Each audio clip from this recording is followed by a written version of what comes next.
Bonjour, vous écoutez bien La Confiture, je suis Sébastien, je suis avec Guillaume. Bonjour à tous. On a appris des trucs et on va vous les transmettre à notre façon parce que n'oubliez pas, la culture, c'est comme la confiture.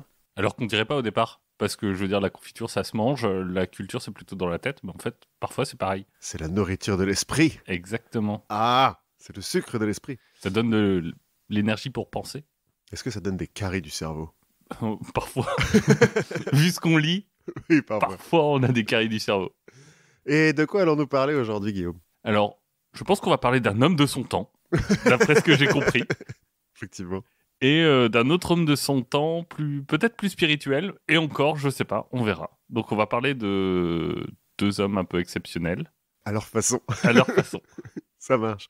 Et c'est moi qui commence donc avec aujourd'hui dans la catégorie des mecs du 19e siècle qui font n'importe quoi, le maître étalon. D'accord. On Le fera pas mieux.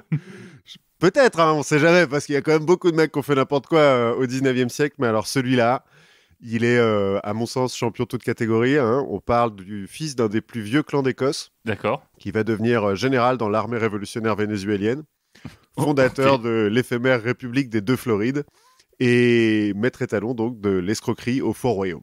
Ah, on a déjà parlé un peu d'escroquerie au Fort Royaume. Ouais, et alors, je sais pas pourquoi, mais j'étais passé à côté de celui-là. J'ai nommé Gregor MacGregor. Ouh, ça fait un nom, tu sais, que t'as envie d'annoncer, quoi. Ouais, grave. À ma gauche. Gregor MacGregor. Il est assez incroyable, on va voir. Le fait est, ouais, que dans mon sujet sur les souverains autoproclamés, là, je sais pas pourquoi j'étais passé à côté de lui. Alors que il les bat tous, hein. Mais alors de loin. Peut-être que c'est parce que tu avais parlé beaucoup de français Ouais, c'est vrai. et que du coup, t'avais un prisme un peu trop francophone J'ai à un, l'époque. un angle mort sur les Écossais. Bon, en tout cas, l'histoire de Gregor MacGregor commence le jour de Noël 1786, dans la demeure ancestrale des MacGregor, donc, à, D'accord. à Glengyle, sur les rives du Loch Catherine, Ok. en Écosse donc. Oui, c'est là où Catherine s'est noyée. Je suis même pas sûr que ce soit Catherine une femme, tu vois. Parce qu'on D'accord. est quand même dans l'Écosse profonde, les Highlands, les vrais et tout. Ouais, c'est Les... peut-être Catherine un mec. Enfin, on juge pas. Hein. Non, mais ça se Je veux trouve, ça dire. veut dire autre chose, tu vois. Ça veut dire... Oui, c'est single malt ou un truc comme ça. ou Chardon. Haggis. Bon, Voilà, on a fait. Est-ce qu'il nous reste quelques clichés sur les Écossais? On parlera de kilt peut-être un petit peu plus tard. bon, pas tant que ça, il va vite à abandonner le kilt. Bref, donc le jour de Noël 1786, Anne, femme de Daniel MacGregor, donc Anne MacGregor, donne naissance à leur premier fils, Gregor. Originalité. Ouais. Daniel MacGregor, il est capitaine pour la Compagnie des Indes orientales. Ah, on part bien. Bon. Le père de Daniel, Gregor MacGregor le Beau, The Beautiful, a été un soldat décoré de l'armée britannique et c'est en partie grâce à lui que le clan MacGregor est sorti de la clandestinité, parce qu'en fait, il était en clandestinité depuis le XVIIe siècle, D'accord. la fin du XVIe même. Parce qu'un autre Gregor MacGregor, à l'époque, a commencé une petite guerre civile contre le clan Campbell, D'accord. Celui du whisky. celui de, j'ai l'impression que c'est un gros clan, quand même, D'accord. en Écosse, au point que Jacques Ier a dit, je vais abolir le nom MacGregor. Et donc, ils ont eu plus le droit de porter leur nom. Je sais pas pourquoi j'ai une image mentale du ninja en tartan. Un peu, parce qu'après, au XVIIIe siècle, Rob Roy Oui. MacGregor, Rob Roy est connu, hein, il y a un Oui, oui, roman. c'est quoi? Rob Roy, c'est un bandit de grand chemin, non? C'est un MacGregor qui Ouais. essaye de faire vivre son clan dans la clandestinité et qui donc devient, oui, un petit peu bandit de grand chemin parce qu'il se met du côté des Jacobites à l'époque où les Jacobites en Angleterre, ils font des révoltes de temps en temps. Bon, bref, tout ça pour dire que Gregor MacGregor a une lignée derrière lui de Grégor, Les ancêtres qui se sont penchés sur son berceau. voilà, et qui lui ont tout donné. Le charisme, le courage, L'intégrité. surtout l'intégrité. Bref, donc ça fait pas très longtemps que le clan MacGregor a le droit d'exister en tant que clan à nouveau, mais ça nous fait dire tout ça que Gregor MacGregor n'est pas né dans la pauvreté, quoi. Oui. La demeure ancestrale, c'est pas non plus un château incroyable, hein, mais c'est quand même une belle baraque. Mais c'est quand même un petit château, quoi. C'est un manoir. D'accord. C'est un beau manoir. Il existe encore, vous pouvez la regarder. Bon, son père meurt quand il a 8 ans, mais du coup, il est élevé par sa mère et d'autres gens de la famille. Parce que, C'est un clan, quoi. bah oui, c'est un clan. Donc le petit Grégor va à l'école, puis à l'université d'Édimbourg, mais il rêve d'aventure. comme son père et ses ancêtres. Et donc, à 16 ans, il s'engage dans l'armée britannique, donc en avril 1803. Et puis, bon, pour lui éviter de faire des classes comme le Pékin moyen, sa famille va lui acheter un grade d'enseigne. D'accord. Donc d'aspirant. Ça se fait beaucoup à l'époque, on peut acheter des grades. Ça permet d'être sûr que les officiers viennent de familles un peu bourgeoises et donc n'utilisent pas, ou nobles, n'utilisent pas leur régiment pour fomenter des rébellions ou des trucs comme ça. C'est un peu du pay to win, quoi. C'est, ouais, complètement. C'est je paye pour avoir 5 niveaux de plus au départ, quoi. Ouais, mais du coup, alors, parce que tu achètes le truc, puis en plus, tu déposes une caution. Donc là, en l'occurrence, 450 livres, enfin pounds. Ça fait 41 000 pounds de maintenant. Donc tu poses une caution de je vais bien me comporter, quoi. Oui. Et en gros, si tu es viré de l'armée parce que tu te comportes mal, bah, tu peux pas récupérer ta caution. Par contre, si tu démissionnes ou si tu... à la fin de ta carrière, parce que si t'es mort, hein, tant pis. La caution... voilà. Bon, la caution va pas... À la famille, je crois pas. Peut-être. Si t'es marié, peut-être. Mais en tout cas, si tu finis ton service normalement, bah, tu peux récupérer ta caution, quoi. Donc, il est enseigne dans le 57e régiment d'infanterie. C'est pas forcément le meilleur moment pour rentrer dans l'armée, parce que 1803, c'est un peu le début des guerres napoléoniennes. Oui. Mais le 57e régiment d'infanterie, il est chargé de défendre les côtes sud de l'Angleterre contre un éventuel débarquement français.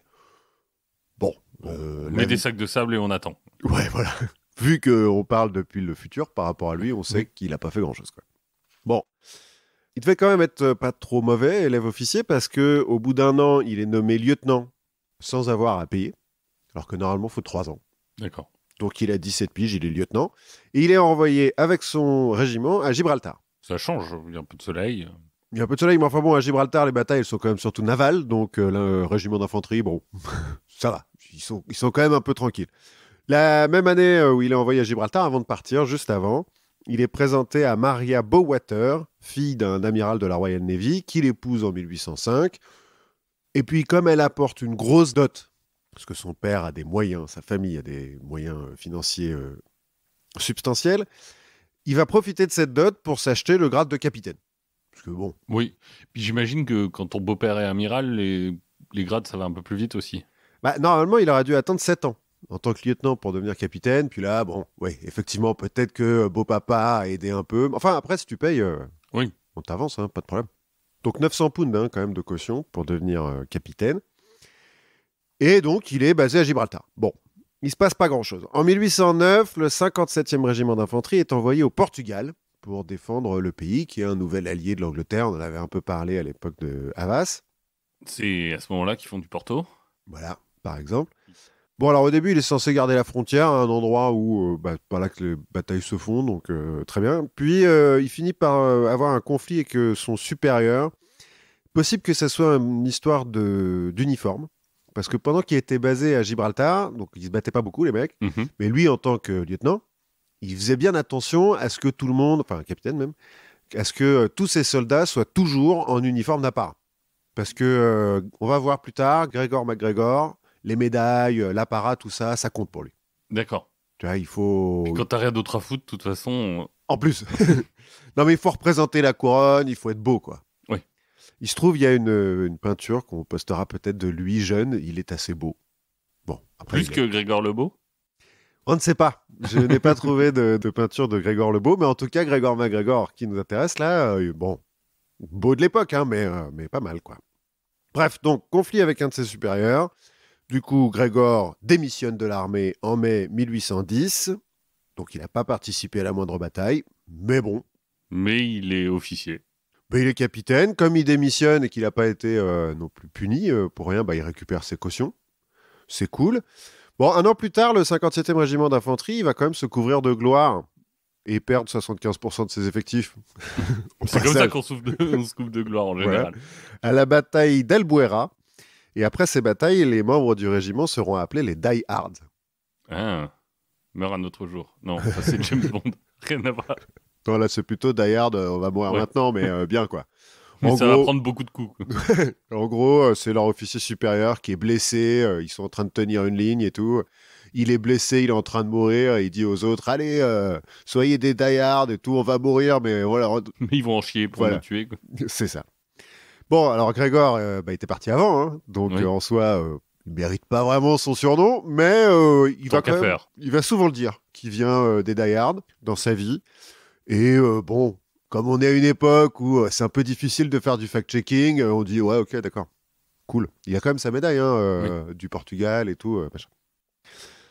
Bref, pour le moment, Grégor a 23 ans, il a récupéré sa caution, donc il a un peu de pognon, avec lequel il va s'acheter un carrosse un peu flashy, un beau costume, et puis il va faire la tournée des dîners d'Édimbourg en uniforme, avec ses médailles du Portugal et tout. Tu te fais inviter, là. Ah oui, bien sûr, il est invité, parce que c'est un peu... En fait, c'est ça qui lui plaisait à l'époque, c'est le côté jet set, quoi. Oui. Tu vois, il aime bien les dîners en ville, bon. Bon, il a les médailles normales de j'ai été à la guerre au Portugal, et puis il a une médaille de l'Ordre du Christ. Qui l'a inventé. Non, l'Ordre Non. du Christ existe, c'est l'héritier des Templiers au Portugal, qui est un ordre de chevalerie militaire au Portugal. Alors, qui est réservé aux Portugais, donc a priori, il l'a jamais eu, mais bon. Pareil, hein, le fact-checking Oui. à Édimbourg en 1810, boah.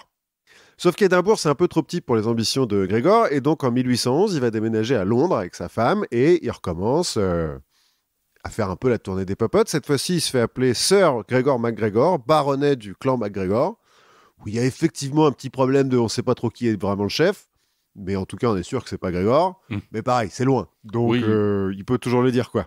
Personne va retourner à Glengyle demander à Ouais. Catherine si c'est vraiment lui. Non, surtout à Londres. Tu vois, c'est un Écossais, bon, qui est passé par le Portugal. Ok, très bien. Et puis il se fait passer pour un colonel aussi, parce que bon, capitaine c'est bien. Ouais, capitaine colonel. Enfin, je veux dire, Ça commence par la même lettre. si tu le dis vite, Oui, ça passe quoi. ça passe. Bon, problème. Sa femme Maria meurt en décembre 1811. Et donc Grégor perd les moyens financiers de sa belle famille et puis son soutien. Et donc il se retrouve un petit peu le bec dans l'eau. Dans les dîners à Londres, il n'est plus vraiment accepté. Et il faut qu'il trouve une solution. Il se trouve que quelques mois plus tôt, Simon Bolivar et Francisco de Miranda, donc futurs leaders de la révolution vénézuélienne, ont fait eux-mêmes la tournée des popotes à Londres pour récupérer des soutiens financiers et puis personnels pour aller faire leur petite révolution. Et ils ont été accueillis un peu en héros. Enfin, tu vois, ils parlent espagnol, ils viennent d'Amérique. Oui, ils ont ce côté un peu macho, un peu Latin lover. Ouais, et puis surtout... Ricky Martin de l'époque, quoi. Ouais, plus ou moins. Et ils sont en train de monter une révolution contre l'Espagne qu'on n'aime pas. Hein. Oui. On a été alliés de circonstance contre Napoléon, mais bon. Enfin là, en l'occurrence, l'Espagne est complètement sous la coupe de Napoléon hein, à cette époque. C'est bien pour ça qu'ils font des révolutions dans l'Amérique du Sud. Et Grégor, il se dit... Putain, c'était pas mal ça quand même. Hein. Ils étaient vachement mieux reçus que moi, alors que je suis baronnet, colonel de l'ordre du Christ. Peut-être qu'il y a un truc à jouer. Donc il se dit, ok, je vais aller en Amérique du Sud, je vais faire une révolution, comme ça quand je vais revenir, Je serais révolutionnaire, ça sera trop cool. ça sera trop cool. Et donc début 1812, il vend la demeure de Glengyle. Ah oui. Enfin, il a une hérité, donc voilà. Et il s'embarque pour l'Amérique du Sud. En chemin, il va s'arrêter en Jamaïque pour des vacances bien méritées, hein, parce que quand même, La traversée, c'est compliqué. Hein. ouais, c'est dur. Surtout qu'il a dû payer un billet avec l'argent du manoir de Glengyle, donc on Oui, imagine que... Il a acheté le bateau, j'imagine. Non, Non. il va jamais acheter de bateau. On verra qu'il va prendre des bateaux par moment, mais voilà. Bon, donc à un moment donné, en Jamaïque, il se pose la question quand même, hein, est-ce que je pourrais pas rester? Mais bon, la bonne société de Jamaïque, c'est quand même, tu vois, c'est quand même pas fou à l'époque. Ouais, les dîners sont un peu moins raffinés, j'imagine. Voilà, ça reste des colons Le fish and chips, c'est dégueulasse. en plus. Et puis on n'a pas encore ramené de bananes. Donc, Ouais. voilà. Donc il arrive au Venezuela, finalement, en avril 1812. Il arrive le lendemain d'un tremblement de terre qui a presque entièrement détruit Caracas. Donc c'est un bordel monstrueux. Il se présente à Francisco de Miranda, qui à l'époque est général-en-chef de l'armée révolutionnaire, et il lui dit, écoutez, moi je suis officier de l'armée britannique. Je suis général. Donc il lui dit qu'il est colonel. Donc j'ai fait partie des die-hard, là vous en avez sûrement entendu parler. Je suis chevalier de l'ordre du Christ, donc je pèse un petit peu. Donc si vous voulez, donnez-moi un régiment et je me bats pour vous. Miranda, qui manque quand même cruellement d'officiers supérieurs, hein, parce que c'est des colons qui se révoltent là, hein, c'est pas des soldats de métier, lui dit bah écoute, cool. Donc on va te Bienvenue. filer Bienvenue d'eau. bienvenido. On lui file un bataillon de cavalerie, le grade de colonel, cette fois-ci il l'a pour de vrai, et puis en avant Guingamp quoi. Alors bon, ils vont aller un petit peu au feu avec son bataillon. Là, au début, ça marche un peu contre les forces royalistes. Ce sont pas encore les Espagnols qui débarquent d'Espagne, hein. C'est ceux qui étaient déjà sur place, quoi. Donc pas non plus des batailles rangées de ouf, quoi. Bon, au début, ça marche un petit peu. Finalement, ça marche plus terrible, mais bon, il arrive à bien tourner ça, ce qui fait que Miranda est satisfait et il le promeut général de brigade D'accord. en juin 1812. Le même mois, il va épouser Doña Josefa Antonia Andrea Aristeguieta y Lovera. D'accord. Donc c'est une jeune lavandière. Tout à fait. Cousine de Simon Bolivar et donc fille de la bonne société de Caracas. Tout va bien pour Grégor. Bon, sauf que les royalistes reçoivent des renforts d'Espagne et puis en juillet 1812, hein, la première république vénézuélienne capitule. Miranda est arrêté, il va être exécuté un peu plus tard. Et Grégor fuit avec sa femme et Simon Bolivar sur l'île de Curaçao, qui est sous contrôle hollandais à l'époque. Bon, ils ont évité le pire, mais du coup, Grégoire, il n'a pas encore la gloire. C'est ça. Et il s'ennuie à Curaçao parce qu'il n'y a pas grand-chose à faire. Mais il a sa femme quand même. Avec qui Oui. il peut discuter. Oui, certes, mais bon. Lui, il est venu pour la gloire. Oui. Du coup, il va aller déposer sa femme en Jamaïque et partir offrir ses services aux Provinces Unies de Nouvelle-Grenade, de l'actuelle Colombie, qui, elles aussi, sont en rébellion contre l'Espagne, parce que, bon... Tant qu'à faire. Voilà, on va profiter un petit peu du wagon. Donc, comme au Venezuela, on va l'accueillir à bras ouverts, hein, parce qu'on a toujours besoin d'officiers supérieurs, surtout que maintenant, il est général de brigade, donc ça en jette quand même. Et puis, on lui donne un régiment, 1200 hommes, et on l'envoie à la frontière avec le Venezuela pour garder une frontière. Donc, il le fait. Il ne passe pas grand-chose parce que c'est pas vraiment ici qu'il y a des combats. Mais bon. Du coup, il introduit la discipline de l'armée britannique quand même dans l'armée révolutionnaire, ce qui, paraît-il, a un petit peu amélioré les choses. Parce que, bon... Oui, c'est bien d'avoir des codes, des process et des uniformes d'apparat. Et des uniformes d'apparat. Mais surtout que les 1200 hommes, c'est surtout des indigènes.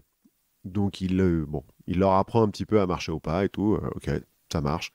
Apparemment, ces officiers en dessous le traitent de Don Quichotte beaucoup et sont là, mais pourquoi les uniformes d'apparat et la parade tous les jours on pourrait peut-être faire mieux. C'est un état d'esprit. Bon, le fait est que la discipline s'améliore et que son régiment marche bien. Bon, il se bat pas en même temps. Donc. En août 1813, Bolivar va reprendre Caracas et fonder la deuxième république vénézuélienne. Mais sans lui, sans Grégor. Bah non, il est toujours en Nouvelle-Grenade. Mais du coup, les Espagnols, ils sont un petit peu piqués au vif. Donc là, ils envoient plein de renforts.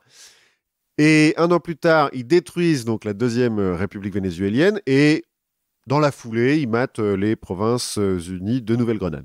Du coup, Grégor et son bataillon sont obligés de se réfugier à Carthagène, qui est devenu un peu le dernier bastion des révolutionnaires. Carthagène de là-bas, hein, en Colombie.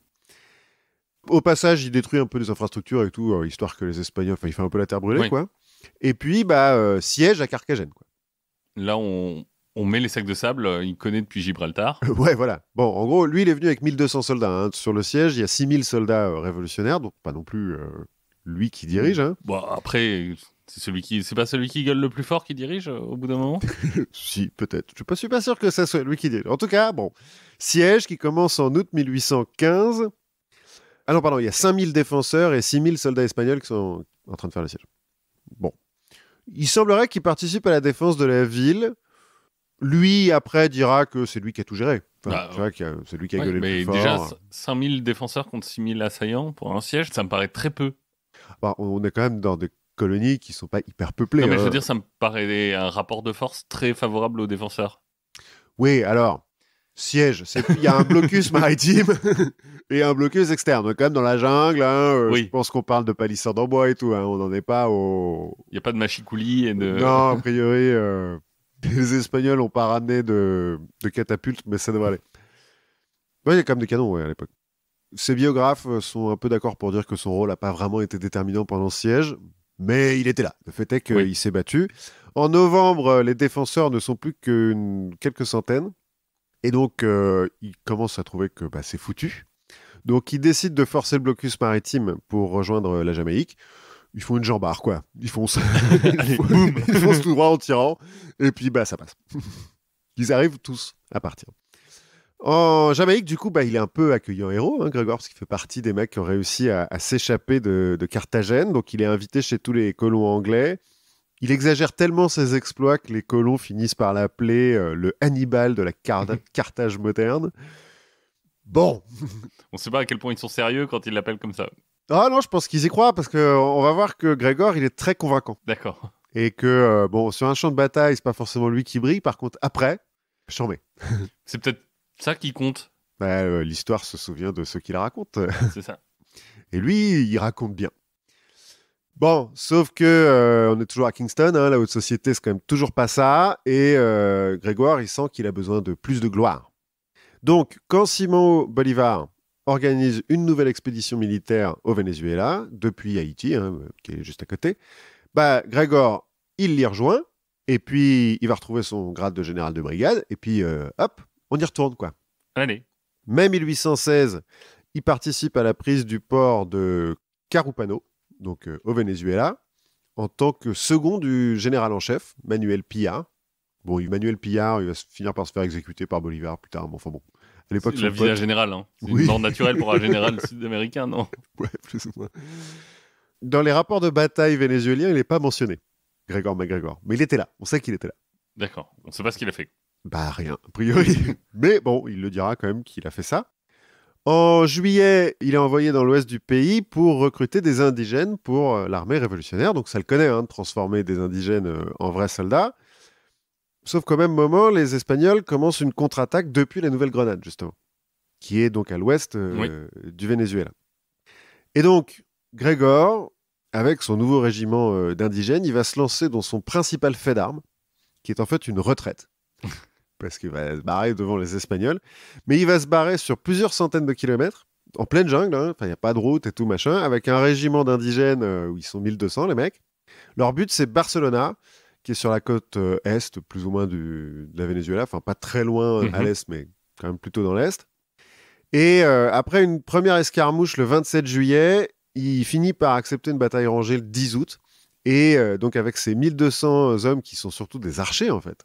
Tu vois, parce qu'il n'y a pas non plus énormément d'armes et de munitions.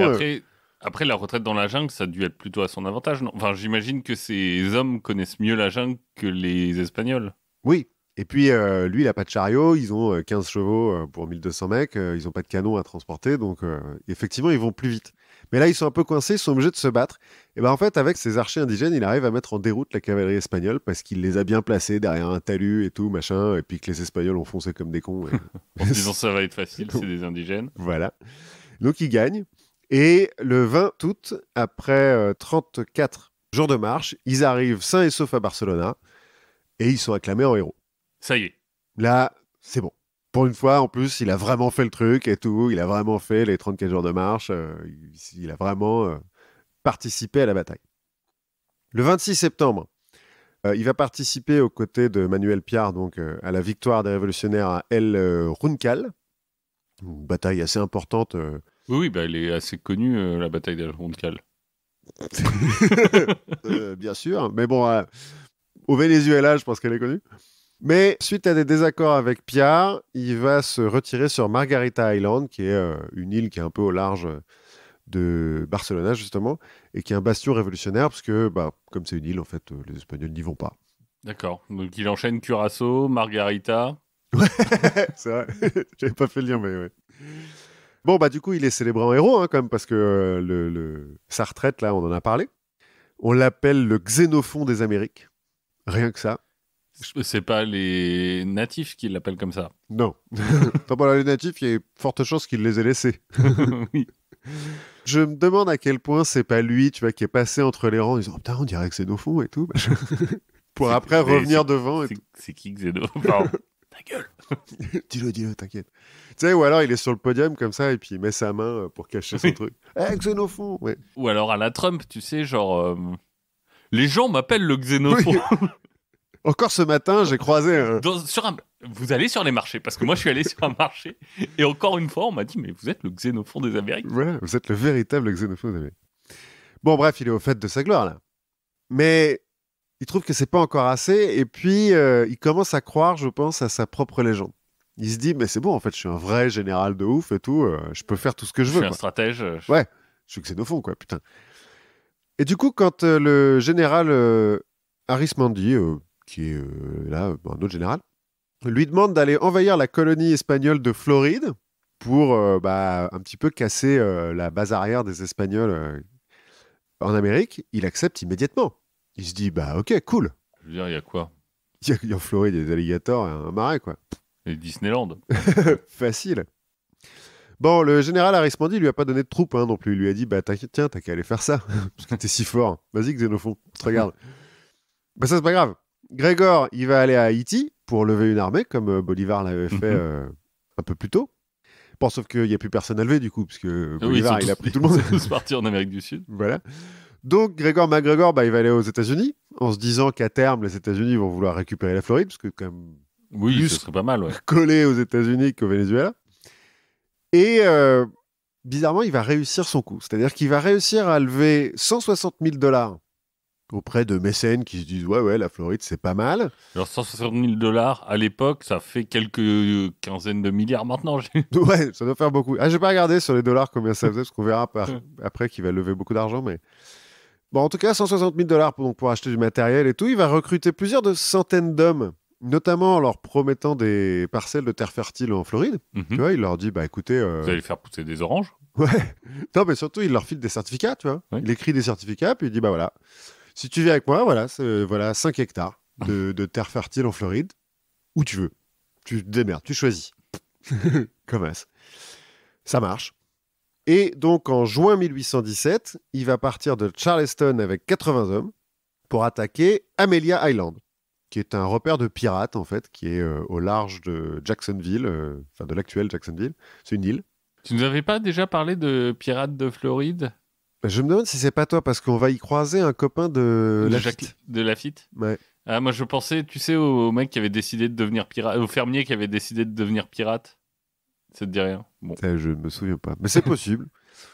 Bon, en tout cas, c'est un repère de pirates à l'époque. Il y a quand même un fort espagnol, parce que, bon, Oui. pourquoi pas, c'est sur la côte atlantique, donc il faut un peu la défendre, où il y a 51 soldats.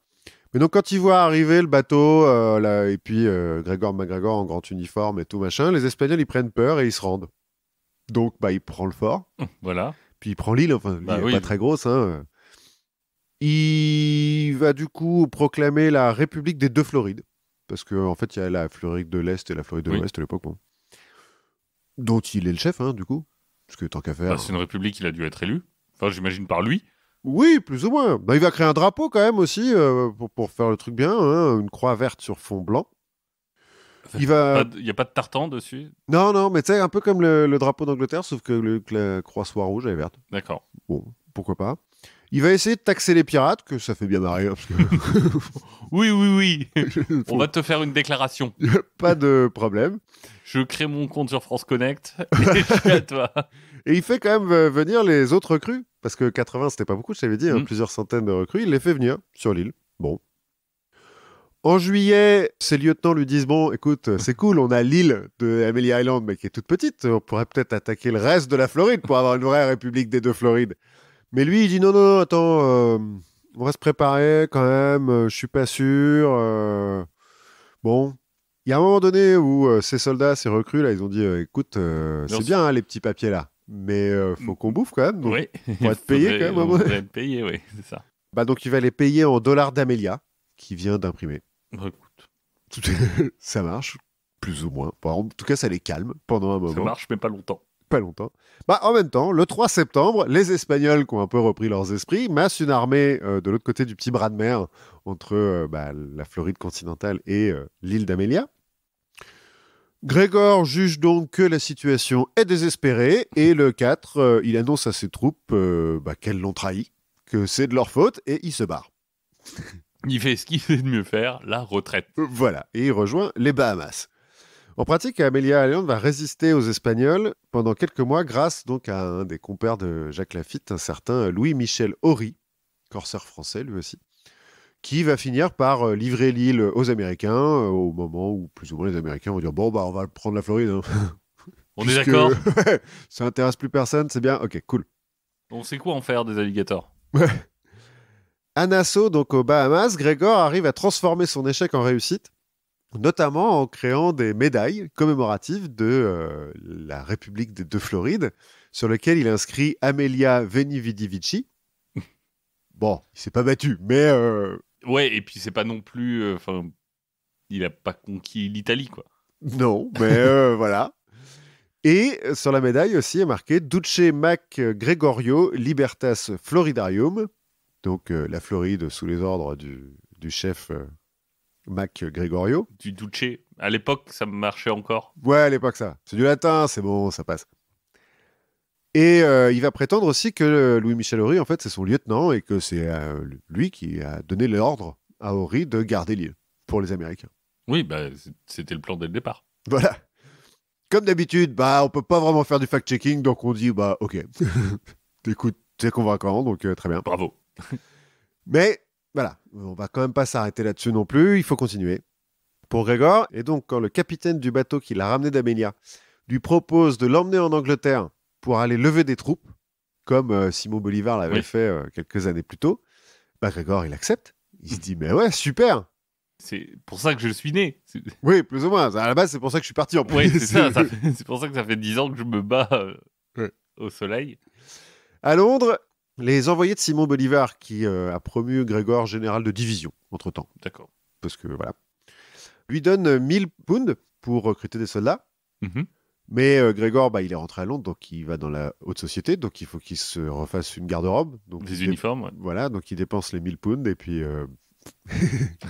Bon, ça marche pendant quelques temps. En plus, il n'a plus de maison. Non, mais enfin bon, il est invité. Oui. C'est le but, c'est d'être invité un petit peu par tout le monde. Bon, sauf que ça marche pas hyper longtemps, cette histoire. Et puis, il y a quand même les envoyés vénézuéliens qui lui disent, écoute, frère, t'es quand même venu pour recruter des mecs, on t'a filé du blé, donc ils sont où, quoi? Les mecs. Donc, Grégor, il se dit, ouais, ok, pas de souci. Je vais recruter une armée, vous inquiétez pas.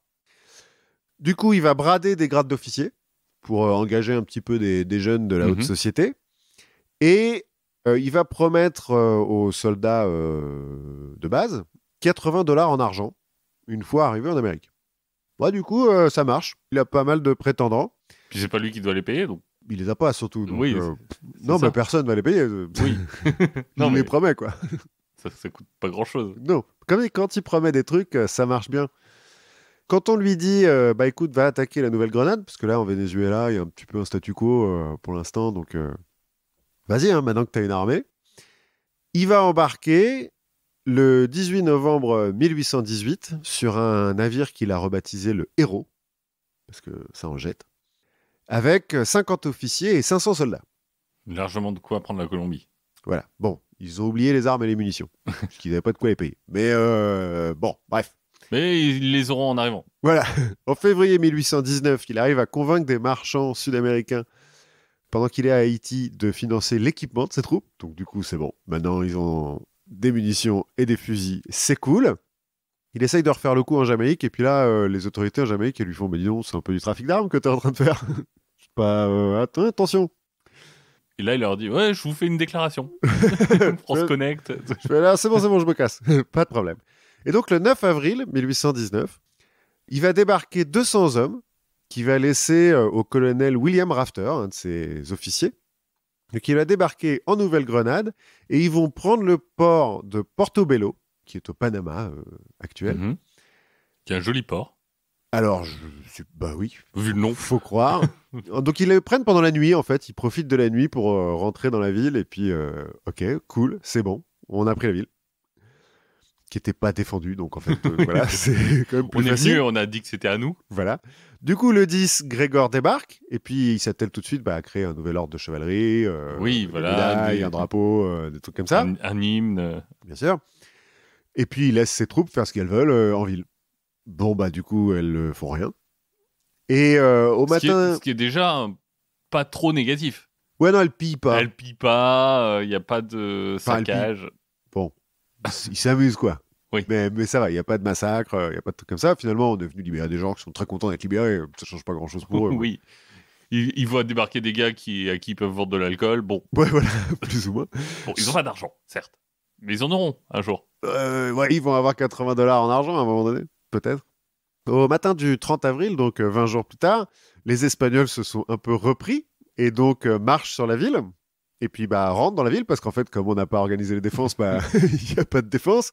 Grégor, qui est encore au lit, saute par la fenêtre de sa chambre, rejoint son navire à la nage, pendant que ces soldats, sur la place Sopate. principale, se retranchent en se disant bon, c'est cool, notre général, il est en train de repartir sur le bateau, il va donner du canon et puis ça va nous aider. Sauf que non, une fois qu'il arrive sur le bateau, Grégor, il dit allez, on se casse. La retraite. La retraite. Et t'as des gens quand même sur le bateau qui lui disent mais on en a laissé 200 quand même en ville. Il fait, oui, ils sont morts pour la gloire. Allez hop, salut. Ça vous fera plus d'argent. Vous pourrez avoir leurs $80. Voilà, c'est ça. Donc il se barre et le colonel Rafter est obligé de défendre la ville tout seul. Bon, il va finir par se rendre, parce qu'il est quand même pas con, Ouais. mais il sera fusillé parce que Finalement, ça servait pas à grand chose de se rendre. c'est-à-dire que pour les Espagnols, c'est quand même un révolutionnaire qui a pris Oui. une ville, quoi. Donc, non, ça ne se fait pas. Puis c'est le chef, c'est le plus haut gradé, Oui. quoi. Oui, mais c'était pour la gloire, ça compte pas comme excuse? C'était pas pour la sienne, c'était pour celle de Grégor MacGregor, comme il est parti. Du coup, retour à Haïti, Grégor va profiter que le capitaine et propriétaire du Héros, le navire, soit malade pour prendre le navire et le renommer El MacGregor. Et puis pour se barrer en Haïti, pour essayer de lever une autre armée. Je pense qu'en Haïti, ils devaient en avoir marre. C'est possible. Mais comme c'est le seul pays indépendant du coin, à l'époque. Mais en fait, quand il arrive en Haïti, il découvre que les recruteurs qu'il a laissés en Angleterre, ils ont continué à promettre $80 en argent et à distribuer des titres d'officiers. Et que donc, il y a une nouvelle armée qui l'attend. Bah écoute, Donc, cool. Et puis des bateaux, parce qu'ils sont prévenus sans Oui. rien. Il se trouve que le El MacGregor, en fait, il prend l'eau, donc voilà, il le revend. Bon, alors, il n'y a toujours pas de quoi les payer. Donc, il y a une partie des recrues là-bas qui vont rentrer en Angleterre, mais le 29 septembre 1819, Grégor MacGregor décide de libérer à nouveau la Nouvelle-Grenade. Et donc, il embarque avec environ 250 hommes, comme l'autre fois, 50 officiers, 200 soldats, dont le lieutenant-colonel Michael Rafter, frère du précédent, qui est venu sauver son frangin. Et donc, ils vont vers Rio de Hacha, un autre port. ils ont t'inquiète pas, il est là-bas, sûrement ton frère. Il faut déjà arriver en Nouvelle-Grenade, tu vois, après on verra, quoi. Donc, autre port que ces troupes prennent encore une fois à la faveur de la nuit. En fait, ils ont débarqué un peu à côté de la ville. Les Espagnols les ont vus, donc ont fait une sortie. Ils ont contourné, puis ils ont pris la ville. C'est chez nous. Il semblerait que le lendemain matin, quand le lieutenant-colonel Rafter lève le drapeau blanc avec une croix verte sur la ville. Parce que du coup, ça fait partie de la République des Deux-Florides. Non, mais ils récupèrent toujours le même drapeau. Parce que Ils en ont un. Bon, de toute façon, comme la République des Deux-Florides n'existe plus, Grégor MacGregor est toujours sur le navire, il débarque pas, lui. Et donc, ses sous-officiers lui disent « Ah, c'est bon, ils ont pris la ville. » Il fait « Non, attends, on va attendre quelques jours, parce que ça se trouve, c'est un piège. Je suis quand même connu dans la région. Donc, on attend. » Bon, ils attendent quelques jours. Ils débarquent le 4 octobre. Ah non, un peu plus tard, parce que le 4 octobre, c'est la prise de la ville, donc ils débarquent le 6, je crois. Et puis, comme précédemment, Grégor, il va faire des discours, il va faire des médailles, il va un peu améliorer le drapeau, et puis ses troupes, elles vont picoler. Donc, comme précédemment, les Espagnols ramassent une armée devant la ville. et retraite. Et comme précédemment, Grégor abandonne ses troupes et se barre. Sauf que cette fois-ci, le lieutenant-colonel Rafter, il a un peu senti le truc venir, donc il s'est barré avant, sur un autre bateau. Bon, les troupes qui sont restées au sol, elles sont massacrées, mais Voilà, fallait partir avant. tant pis pour eux. Et comme Mais Rafter... ils ont eu leurs $80 quand même. Non, il a dû leur payer en dollars d'Amélia ou un truc comme ça. Bon, Grégor, il se casse à nouveau, il essaye de rentrer en Haïti, sauf que Rafter l'a précédé et a dit à tout le monde que c'est un gros lâche. Du coup, ça marche plus trop, ces histoires de « Non, mais attendez, regardez, j'ai des médailles et tout, machin. » Non, donc il est banni d'Haïti. Il recherche à retourner en Jamaïque, notamment parce qu'il y a laissé sa femme, qui vit dans une case d'esclaves à l'époque, parce que, en fait, Il n'y a plus d'argent. il n'y a plus d'argent et que Grégor MacGregor, il est recherché pour piraterie et trafic d'armes. Et au Venezuela, il est condamné à mort par contumace pour trahison par Bolivar, qui a appris toutes ces lâchetés et qui a dit non. On fait pas ça. C'est pas comme ça qu'on fait. T'es général, vieux, il faut que tu te battes. Mais Bolivar, il peut pas aider au moins sa cousine? Si, non, la femme, ça va, elle va se démerder. Elle se fera aider par d'autres gens. À ce moment-là, on perd un peu la trace de Grégor. On sait pas trop ce qui lui arrive, mais on le retrouve. Sous un nom d'emprunt, le Xénophon. Le Xénophon. C'est peut-être, il s'appelle. Non, je suis Donald McDonald. Rien à voir. Je ne connais pas de Grégor. Mais on le retrouve en avril 1820, donc finalement quelques mois plus tard, à la cour du roi des Mosquitos, Georges Frédéric Augustus Ier. D'accord. Alors les Mosquitos, en fait, qui habitent la côte du même nom, hein, côte des Mosquitos, ouais. Ça a l'air accueillant, la côte des Mosquitos. Alors ça n'a rien à voir avec les moustiques. En fait, c'est un peuple, les Mosquitos, qui sont une créolisation, comme on dit maintenant, entre des indigènes du coin et des esclaves africains qui se sont enfuis. Et qui se nourrissent tous de sang. Non, bah alors c'est entre le Honduras et le Nicaragua actuel, dans la mer des Caraïbes. C'est assez fertile hein, comme coin, c'est la jungle. Hein. Enfin, bon. Alors le roi des Mosquitos, c'est le chef de tribu qui est un peu plus chef que les autres. Hein. C'est pas non plus... Oui, c'est pas une dynastie millénaire. Non. Alors c'est le premier à porter ce nom, c'est quand même pas le premier roi, mais c'est les Anglais qui lui ont dit bah tiens, t'as qu'à être roi maintenant. Parce que en fait, la côte des Mosquitos, ça arrête pas de passer de l'Angleterre à l'Espagne. Bon, pas parce qu'il y a des trucs de ouf là-bas, hein. C'est plus de non, c'est à nous, oui, bon. Ça dépend de qui débarque à ce moment-là, quoi. Ouais, plus ou moins. Bon, à chaque fois, les Anglais et les Espagnols laissent des colons qui sont du coup massacrés quand il y en a un autre qui débarque. Bon. Toujours est-il, Grégor est bien accueilli à la cour du roi des Mosquitos et en échange d'une cargaison de rhum et de bijoux, de colifichets peut-être. Ça aide à être bien accueilli.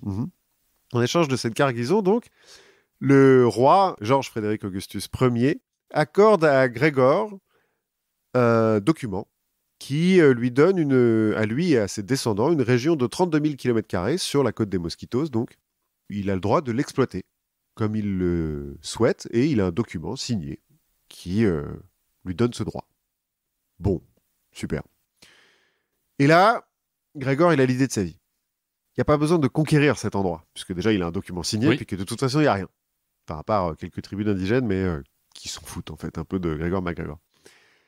Il va se proclamer cacique des Poyaïs, qui est effectivement une des tribus du coin, mais bon, possède pas non plus le territoire. Cacique, ça veut dire prince, hein, plus ou moins dans le coin.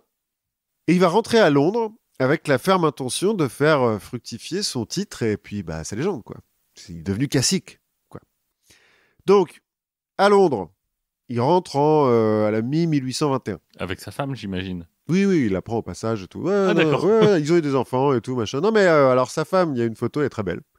Elle est très jeune. Enfin, à l'époque où il se marie, elle est jeune, mais lui aussi. En même temps, tout ça, on rappelle qu'il est né en 1786, hein, donc il n'a pas 40 ans, là. Donc il rentre avec sa femme à Londres. Michael Rafter, qui était rentré, a publié un bouquin sur lui, un petit peu à charge. Mais bon, on l'a pas trop lu. On oublie vite, quoi. Il se passe des trucs en ce moment. On n'est pas vraiment au courant des moments où il s'est barré, il a laissé des troupes se faire massacrer. On se souvient qu'il a été officier du 50e régiment d'infanterie, les Die Hard. Les Die Hard, ouais. Bon, on se souvient plus qu'il y était pas au moment des Die Hard, mais enfin, c'est pas très grave. On a entendu parler de l'histoire de Xénophon des Amériques, de général de l'armée vénézuélienne. De Carthagène. Oui, voilà. Bon, donc, comme de toute façon, on ne sait pas vraiment placer le Venezuela sur une carte, on est là genre, ok, cool, pas de problème, mec. Et donc, quand il arrive en disant, maintenant, je suis cacique des Poyaïs, les gars. On dit, cool. Ouais, super. Bon, en même temps, tant mieux pour eux, hein. Les Poyaïs, maintenant, ils ont un roi écossais, quand même. C'est bien. Hein, c'est gage de qualité. Donc, super. Bienvenue.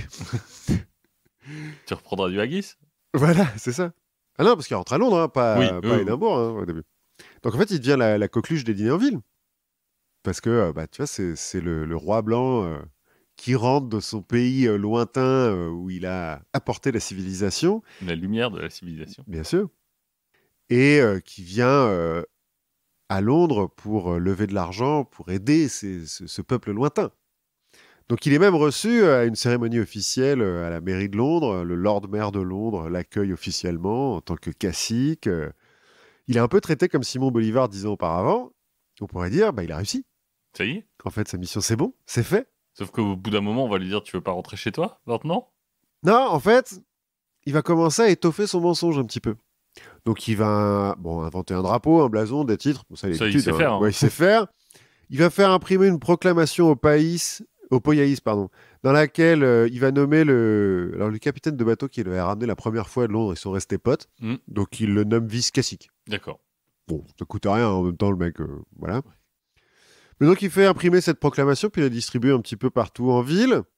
Dans la proclamation, il jure qu'il part, mais seulement pour les aider, qu'il va revenir en bon père avec de quoi leur donner. Bon, bref, truc un petit peu colonialiste normal. Et ça marche. C'est-à-dire que les gens achètent, quoi, tout ça. Ce qui fait que fin juin... Les Anglais, tu veux dire? Oui, enfin la bonne société londonienne. Ce qui fait que fin 1821, il y a un major de l'armée qui va lui laisser utiliser son domaine comme résidence royale et sa maison dans la City comme ambassade des Poyaïs, donc, en échange d'un titre de noblesse. Hein. Le mec, du coup, va être comte de... Comte des Poyaïs. Enfin... Ouais, comte du deuxième baobab sur la droite. Et en fait, le fantasme du cacique des Poyaïs va devenir une vraie escroquerie à grande échelle parce que il va commencer à vraiment lever de l'argent. Mais pas seulement, s'il vous plaît, donnez-moi de l'argent, monsieur le comte, tu vois. Il va faire un prêt auprès d'une banque. Un prêt national au nom du gouvernement des Poyaïs. Il faut savoir que depuis les guerres napoléoniennes, la City elle est en pleine financiarisation. On l'a vu avec Havas et Rothschild, il y a des mecs qui sont devenus hyper riches grâce aux obligations sur les dettes nationales. En 1822, les obligations donc, sont très à la mode, notamment pour les dettes sud-américaines. Parce que les Vénézuéliens, les Colombiens, les Mexicains, ils ont emprunté plein de fric. Et donc, ça s'échange et tout, c'est super. Et donc là, ok, cool. Pourquoi pas? Des nouvelles obligations, super. Pour que ça marche un petit peu plus, pour que tout le monde soit au courant. Il va engager des attachés de presse, il va donner des interviews dans la presse nationale. Il va faire distribuer des tracts, il va composer des chansons à la gloire des Poyaïs qui vont être chantées dans les pubs et tout. Il va même publier un livre de 355 pages qui est un guide des Poyaïs. Mais lui, il n'a jamais été. Bah si, plus ou moins, il était sur la côte des Mosquitos. Ouais, mais je veux dire, lui était à la cour, le roi lui a pas donné la cour. Non, puis on va aller à la cour des Mosquitos, faut le dire vite. Hein. Non, mais ce que je veux dire, c'est que les Poyaïs, il a déjà parlé à un Poyaïs. Non, non, mais ça, c'est pas grave. Dans le bouquin, en fait, la plupart des trucs, c'est des ressucés, des généralités sur l'Amérique centrale. Hein. Il fait beau, il y a la mer des Caraïbes, il y a des bananes. Il y a de la jungle. Il y a de la jungle. Et des bananes. Oh, pas encore. Ah, mais pas encore. Si on voulait faire pousser des bananes. Ça marcherait. Et puis, il y a une description de la capitale des Poyaïs, la ville de Saint-Joseph, avec ses 20 000 habitants, sa cathédrale, son palais royal, ses palais de bourgeois. Ouais, ils sont tout à l'égout. Voilà. Son climat paradisiaque, où il suffit de jeter des graines pour faire 3 récoltes par an. Enfin, normal. Bon, tout ça, bien sûr, complètement caviardé. Il fait beau, c'est tropical, quoi, comme coin, mais c'est pas particulièrement fertile. Bon. Le bouquin est signé d'un certain capitaine Thomas Strangeways, qui, a priori, n'existe pas. Enfin, il y a bien un Thomas Strangeways dans l'armée britannique à l'époque, mais aucun lien. Ok, bon. Aucun lien, mais il le fait publier... J'ai dû être bourré. Peut-être. Mais il le fait publier dans une belle édition avec une couverture en cuir et tout, machin. Donc ça marche, en fait. Les gens se disent, attends, s'il y a un bouquin de 350 pages, c'est que ça doit être vrai, quoi. Et donc, une banque lui donne effectivement un prêt de 200 000 pounds, c'est-à-dire 20 millions de pounds de maintenant. Alors, un prêt dont il faut vendre les obligations, en fait, pour avoir l'argent, quand même. À côté de ça, pour financer la publication de son bouquin et tous ces trucs-là, il a vendu des parcelles de terre à 2 shillings l'acre. Donc un acre, c'est 4000 mètres carrés. Pour 2 shillings, c'est pas cher. Ouais. C'est une journée de travail pour un ouvrier. Ce qui fait qu'il y a des ouvriers qui en achètent. En se disant, ouais, super, j'ai de la terre. Bon, en Amérique centrale, mais j'ai de la terre, quoi. Ça marche bien. Et c'est ça, se trouve, t'en as un ou deux qui sont vraiment allés et en fait... Attends. Parce que donc là, on est sur l'escroquerie financière. C'est pas terrible. Il y a des gens qui sont un peu ruinés, notamment les ouvriers qui achètent pour des acres là-bas. C'est pas top. Et Grégor, il devient riche, mais en fait, il va pas s'arrêter là. Alors, je sais pas s'il arrive à... Il finit par croire à son mensonge ou si c'est un vrai psychopathe et il se dit, vas-y, on s'en branle, on peut continuer à faire du fric. Après avoir fait tout ça, maintenant, il veut recruter des colons. Bah, oui, c'est Pour l'étape aller... d'après. Les gens, ils ont de la terre. Maintenant, ils peuvent aller l'exploiter. Voilà, c'est ça. Et pour ça, il va surtout viser ses compatriotes écossais, qui sont pas ultra riches en ce moment, ont un petit côté, ouais, ok, cool, on peut aller à l'autre bout du monde si vous voulez. Le cours du kilt est en baisse. Voilà. Il y a déjà eu, au XVIIe siècle, une émigration comme ça d'Écossais vers l'Amérique du Sud, alors qu'il s'est terminé en fiasco total, ils sont tous morts et tout. Mais bon, il y a une espèce de légende comme ça sur les Écossais qui peuvent faire fortune en Amérique du Sud. Et il va réussir à recruter pas mal de monde, notamment en promettant le voyage gratuit pour les artisans, les femmes et les enfants. Alors les artisans dont on a besoin dans une colonie, quoi, tu vois, les charpentiers, les maréchals ferrants, etc. Et il va vendre des parcelles à prix cassé. Parce que alors 2 shillings c'était au début, après il l'a fait monter jusqu'à 4 shillings. Donc là maintenant il redescend à 1 shilling et demi, un truc comme ça, pour vendre des terres à côté de la capitale, à côté de la Black River, une rivière du coin. Et il va recruter assez de gens pour remplir 7 navires. Ah oui, quand même. Ouais. Le premier part avec 70 colons en septembre 1822. Et le second en janvier 1823 avec 200 colons. Les suivants partiront un peu plus tard. C'est-à-dire qu'au moment de partir, c'est quand même dangereux de traverser l'Atlantique. Et les mecs, ils ont emmené toutes leurs économies. Parce que... Ils partent avec leur vie. Ouais, à la base, ils vont pas rentrer, quoi. Ouais. Et il leur dit, attendez, pour pas avoir de problème et vous faire piquer votre or par des pirates, je vous les échange maintenant, ici, contre des dollars des Poyaïs. Et comme ça, là-bas, bien sûr, vous pourrez payer en dollars des Poyaïs, hein, c'est fait pour ça. Et comme ça, il n'y a pas de problème sur le chemin. Et les gens lui donnent leur or, mais genre en étant hyper contents, quoi. Alors que les dollars des Poyaïs, il vient de les imprimer, tu vois. Alors, il les a fait imprimer par la Banque d'Écosse, quand même. Qui s'est dit, bah ouais, cool. Ok, si tu veux, mec. Pas de problème. Et donc, quand les bateaux partent, lui, il vient quand même sur le bateau pour dire, oui, vous allez sauver les Poyaïs, je suis hyper fier de vous et tout. Il est acclamé. Bon, lui, il reste à terre, hein, mais il est acclamé, quoi. Il reste en Écosse. Oui. Mais bon. Bon, forcément, quand le premier bateau arrive en novembre 1822, au Poyaïs, à l'embouchure de la Black River, il trouve rien. Parce que, il y a rien. Hein, en pratique, il y a eu une colonie, mais qui a été abandonnée 20 ans plus tôt, donc, il peut rien. Mais les mecs, ils se disent, bon, on a dû se tromper, on doit pas être au bon endroit et tout, donc ils se posent quand même sur la plage, à côté. Et puis, ils envoient des équipes faire des recherches, quoi. Ils finissent par tomber sur des indigènes qui leur font, non. De quoi vous parlez. En mars 1823, le second navire arrive avec 200 colons de plus et des provisions, cela dit. Plein de provisions et des médicaments et des docteurs, notamment parce que ça commence à être la saison des pluies. Et donc, il y a une petite épidémie de fièvre jaune et de palud ouais. parmi les colons qui, du coup, n'ont toujours rien et qui attendent toujours que les gens qu'ils ont envoyés trouvent quelqu'un, quoi. En mai 1823, un bateau de la Royal Navy qui est en route pour Belize les découvre. Mais vous faites quoi, là? Ouais, ils font, pardon, mais pourquoi? Non, mais c'est Grégor MacGregor qui nous a envoyés parce que les Poyaïs, tout ça, et les mecs, ils font, pourquoi? Non? Vous pouvez pas venir avec nous? Plutôt, on va à Belize, là, c'est civilisé, c'est bien. Les mecs, ils font, non, on a envoyé une équipe chercher le roi des Poyaïs, enfin le roi des Mosquitos. Ils vont bientôt rentrer, on attend. Ils attendent. L'autre se barre, du coup. Ah oui. Et quelques jours plus tard, l'équipe revient effectivement avec le roi, Georges Frédéric Augustus Ier. Donc tout le monde lui dit, alors, souverain, cool, on est les envoyés de Grégor MacGregor, parce que sur la terre que vous lui avez donnée, tout ça. Et le roi, il fait, pardon?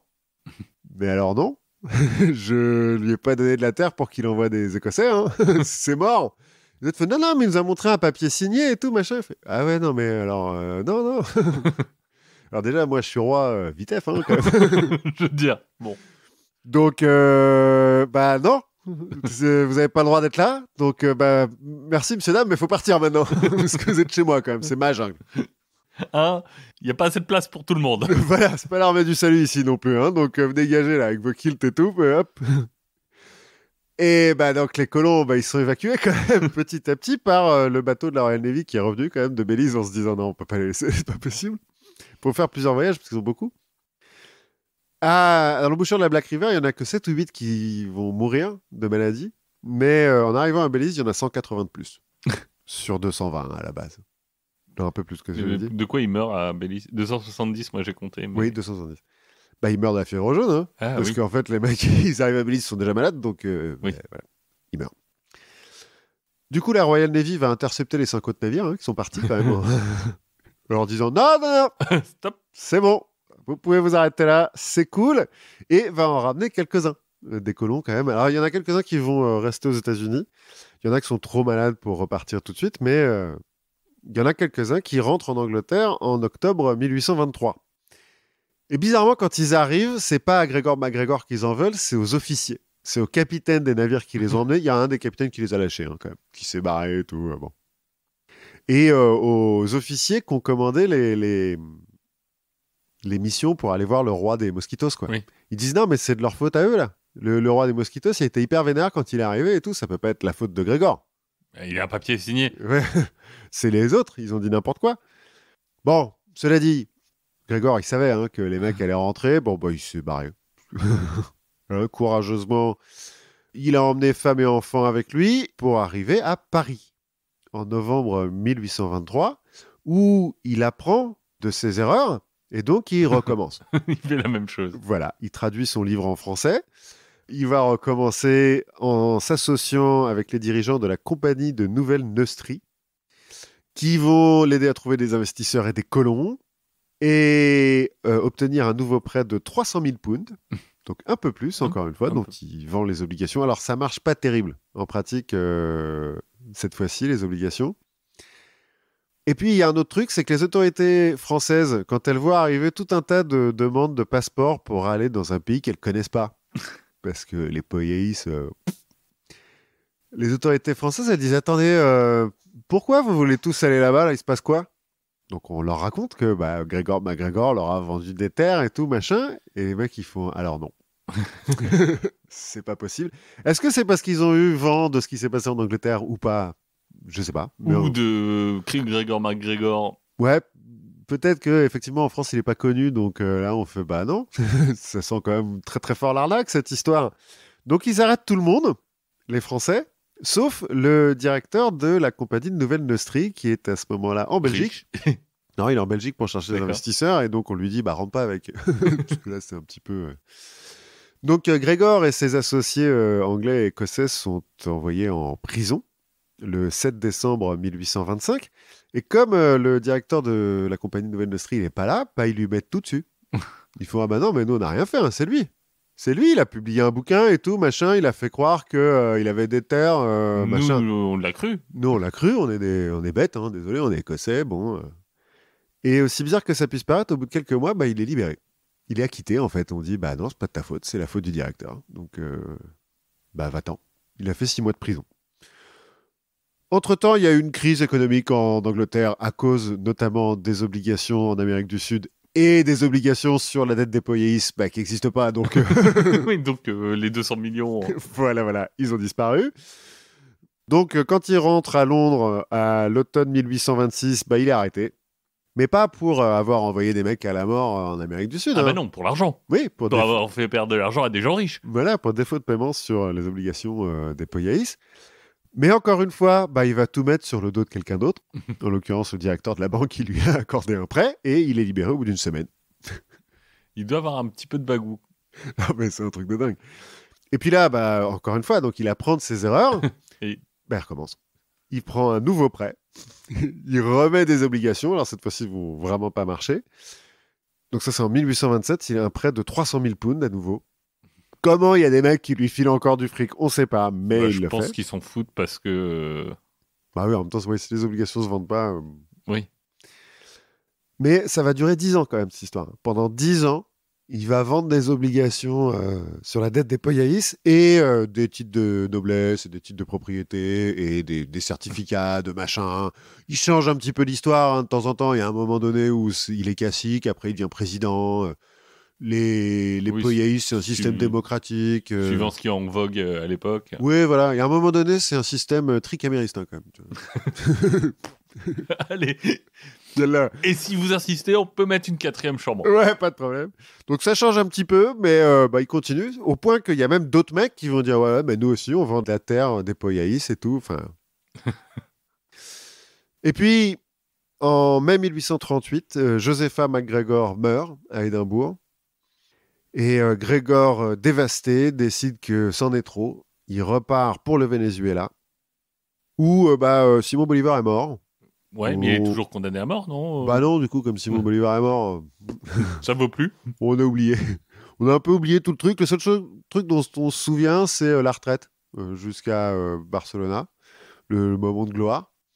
Donc quand il arrive, il va demander la citoyenneté ainsi que d'être réintroduit au rang de général de division. Parce que, voilà. Ah oui, c'est son rang. Et puis ça solde en retard, hein. Ça fait 20 ans qu'il est parti, donc faut le payer quand même. Et il se trouve que le ministre de l'Intérieur de l'époque et le président étaient des soldats de l'armée révolutionnaire, l'ont connu au moment de la retraite et du siège de Carthagène et tout, et disent ouais, non, si, vraiment, il était général, le mec. Donc vas-y, filez-lui sa solde. Et ça marche. Il devient citoyen vénézuélien, général de division à la retraite, et il finit sa vie dans la bonne société de Caracas, tranquille, Tranquille. pépère. En décembre 1845, il finit par mourir quand même. Bon, il aura droit aux honneurs militaires. Le président et tous ses ministres vont marcher derrière son cercueil. Il est enterré au cimetière de Caracas. En grande pompe. En grande pompe. Gregorio El Magregorio. Tranquille. Pour tous ses méfaits, il aura fait 6 mois de prison. Et une semaine. Et une semaine en Angleterre. Eh ben, c'est vrai qu'il met la barre un peu haut en termes de le nouveau monde, il se passe des trucs, on rajoute les débuts de la financiarisation, comme tu le dis, on découvre la spéculation.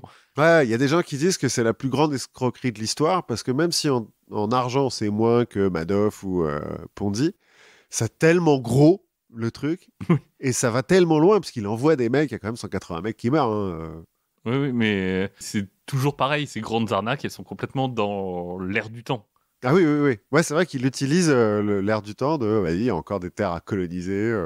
Il y a des obligations sur les dettes sud-américaines, moi je veux faire pareil, c'est toujours comme ça. Mais je pense qu'il va rentrer assez haut dans notre panthéon des gens qui font des trucs débiles.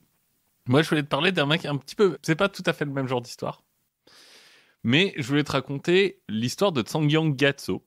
Parce que j'en ai appris de belles, puis je me suis dit, je vais pouvoir t'en parler.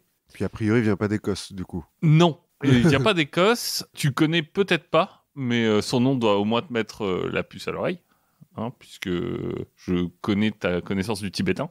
Mais oui, alors j'ai fait tibétain 3e langue. Et donc tu sais que Gyatso, c'est un nom tibétain qui signifie océan.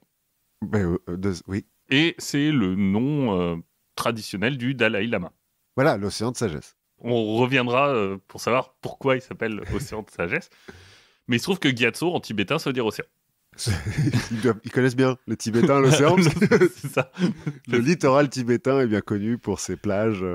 Spoiler, c'est un Dalai Lama, et c'est le 6e. Mm-hmm. Mais je me suis dit que pour bien comprendre un peu son histoire, il fallait mettre un petit peu de contexte et remonter un petit peu avant lui. On va pas aller jusqu'au néolithique. Hein. Ah merde. Tu veux dire qu'il n'y a pas eu des Dalai Lama au néolithique? D'ailleurs, tiens, à ton avis, le premier Dalai Lama? Donc 6 générations avant celui-là. Ouais, et tu dirais quelle date? J'avais un peu lu des trucs sur le Dalai Lama à l'époque du baron Ungern. Je crois que c'est genre au Moyen-Âge, non? Ou un truc comme ça? Moi, ça m'a surpris de savoir le Dalai Lama à quel point c'était ancien comme tradition. Donc on va commencer vers le Tibet, 14e, 15e siècle. Ah ouais, donc Moyen-Âge tardif, quoi. Il n'y a pas encore de Dalai Lama, hein, mais le pays a été conquis par Kubilai Khan. Normal. Normal. En même temps. Et il est techniquement administré par l'Empire chinois Yuan, que donc Kubilai a mis en place. Mais les relations sont pas vraiment celle d'un administrateur, d'un administré. C'est pas un rapport complètement vassal-suzerain, parce que Kubilai, lui, s'est converti au bouddhisme tibétain, Et que par là, la région jouit d'un grand prestige. C'est un peu le centre spirituel de l'Empire. Donc, ouais, c'est un peu Clovis qui se fait baptiser, quoi. C'est un peu ça. Et donc le Tibet, c'est un peu, si tu veux, la position du maître spirituel avec son grand protecteur laïque. Donc on est dans des rapports qui sont pas directement d'autorité, même s'il pourrait. Oui, parce que quand Kubilai dit quelque chose, les gens le font. C'est ça. Sur place, en fait, on a 2 régimes qui se tirent un peu la bourre. Alors, on oublie le fait de prononcer... Ouais, non, là, encore, oui. Surtout qu'en plus, le tibétain moderne et le tibétain ancien ça n'a rien à voir. Oh là là, ils ont tout changé. Donc, à l'est, tu as les Phagmodrupa. Les Phagmodrupa, donc, ils sont à l'est et au centre. Et à l'ouest, tu as les Rinpoung. Ok. Voilà. Bon, ça, je t'apprends rien. Hein. Non. Les 2 dynasties, elles... s'opposent un peu, c'est un peu la guerre traditionnelle de qui est-ce qui va réussir à unifier le Tibet et à prendre le pouvoir et l'ascendant sur l'autre. Mais elles ont aussi des divergences religieuses. Bon, les 2 sont bouddhistes, je veux dire. Oui, bon, dans la région, en même temps, oui, c'est ça. Je m'attendais pas à ce qu'ils soient orthodoxes. Et les 2 favorisent le mouvement qu'on appelle Kagyu. Donc il y a 4 grands mouvements dans le bouddhisme tibétain. Là, les 2 sont Kagyu. Ah, il y a 4 mouvements dans le bouddhisme tibétain, qui n'est pas le bouddhisme japonais ou indien. Exactement. Ouais, d'accord. Et le Kagyu, en fait, c'est le mouvement qui a ramené toute la philosophie tantrique de l'Inde au Tibet. Ok. Mais les Phagmodrupa, ils sont... Au début, c'est eux qui ont la main sur un peu l'ascendant sur le Tibet, et ils sont un peu plus ouverts religieusement, et ils vont aider un autre des 4 grands mouvements, qu'on appelle le mouvement Gelug. Et le mouvement Gelug, on l'appelle aussi la secte des bonnets jaunes. Rien à voir avec le prix du carburant. Alors que bon, à l'époque, il y a un peu des problèmes. Voilà. Kubilai Khan, il est pas bon là-dessus. Alors, tu vas me dire, mais c'est quoi la différence entre Kagyu et Gelug? À part la couleur des bonnets. En fait, c'est une histoire de où tu places le curseur entre l'étude des textes et la méditation tantrique. On rappelle pour tout le monde, la méditation tantrique, c'est pas seulement se mettre des doigts dans le cul. Hein. Mais il y a aussi... Il y a un peu de ça, mais... ça va faire partie de leur... notamment de leur divergence au niveau des doigts dans le cul. Parce que, en fait, les Gelug, donc les bonnets jaunes, ils placent l'étude en premier. Et le moine, il va commencer à s'adonner prudemment à la méditation une fois qu'il maîtrise complètement les textes. Le fondateur, qui s'appelle Tsongkhapa, lui, il arrive même à réconcilier l'aspect un peu sexuel du tantrisme avec les vœux des moines. Oui, parce que les moines renoncent à la sexualité. Et lui, il arrive à réconcilier les 2 quand même en disant que la méditation, elle doit se focaliser sur la visualisation d'un dakini. Donc c'est une divinité femme. Ok, bon, pourquoi pas. Donc les Gelug, c'est plutôt les nerds. Les Kagyu, c'est plutôt les mecs qui font les doigts dans le cul, c'est pas mal. Parce que eux, c'est vraiment la méditation. D'abord, les textes, ok, c'est cool, mais on médite. Et comme on est dans un contexte qui est instable à la fois politiquement et religieusement, qu'est-ce qui se passe dans ces moments-là quand on a des factions religieuses qui s'opposent? On se tape dessus. D'abord, on a une belle étape de radicalisation. Ah, bah oui. Donc on va pousser les choses à l'extrême, c'est-à-dire que les Gelug vont devenir des érudits de ouf, et chez les Kagyu, on va commencer à avoir des mecs qui ne vivent que pour la méditation. Alors pourquoi pas, hein C'est comme ça qu'on va avoir quelques moines qui vont devenir célèbres dans la région de Hu, donc la région centrale du Tibet, la région de Tsang, qui se consacrent complètement à la méditation à travers les Herukas. Les Herukas, c'est des divinités femmes. Donc des divinités femmes plutôt genre de la colère. Ah oui, donc ouais. Et les mecs, en fait, vivent un peu, se voient comme des avatars des déesses de la colère. C'est un peu les avatars de Kali et tout, on retrouve les thugs un peu. Alors non, on retrouve plutôt des moines qui vont utiliser des restes humains, hein, genre de la peau, des intestins, des cendres humaines, comme vêtements, ou comme colifichets. Pourquoi pas? Hein, les ustensiles religieux, pareil, hein, on fait des tambours en peau humain, on taille des cornes dans des fémurs.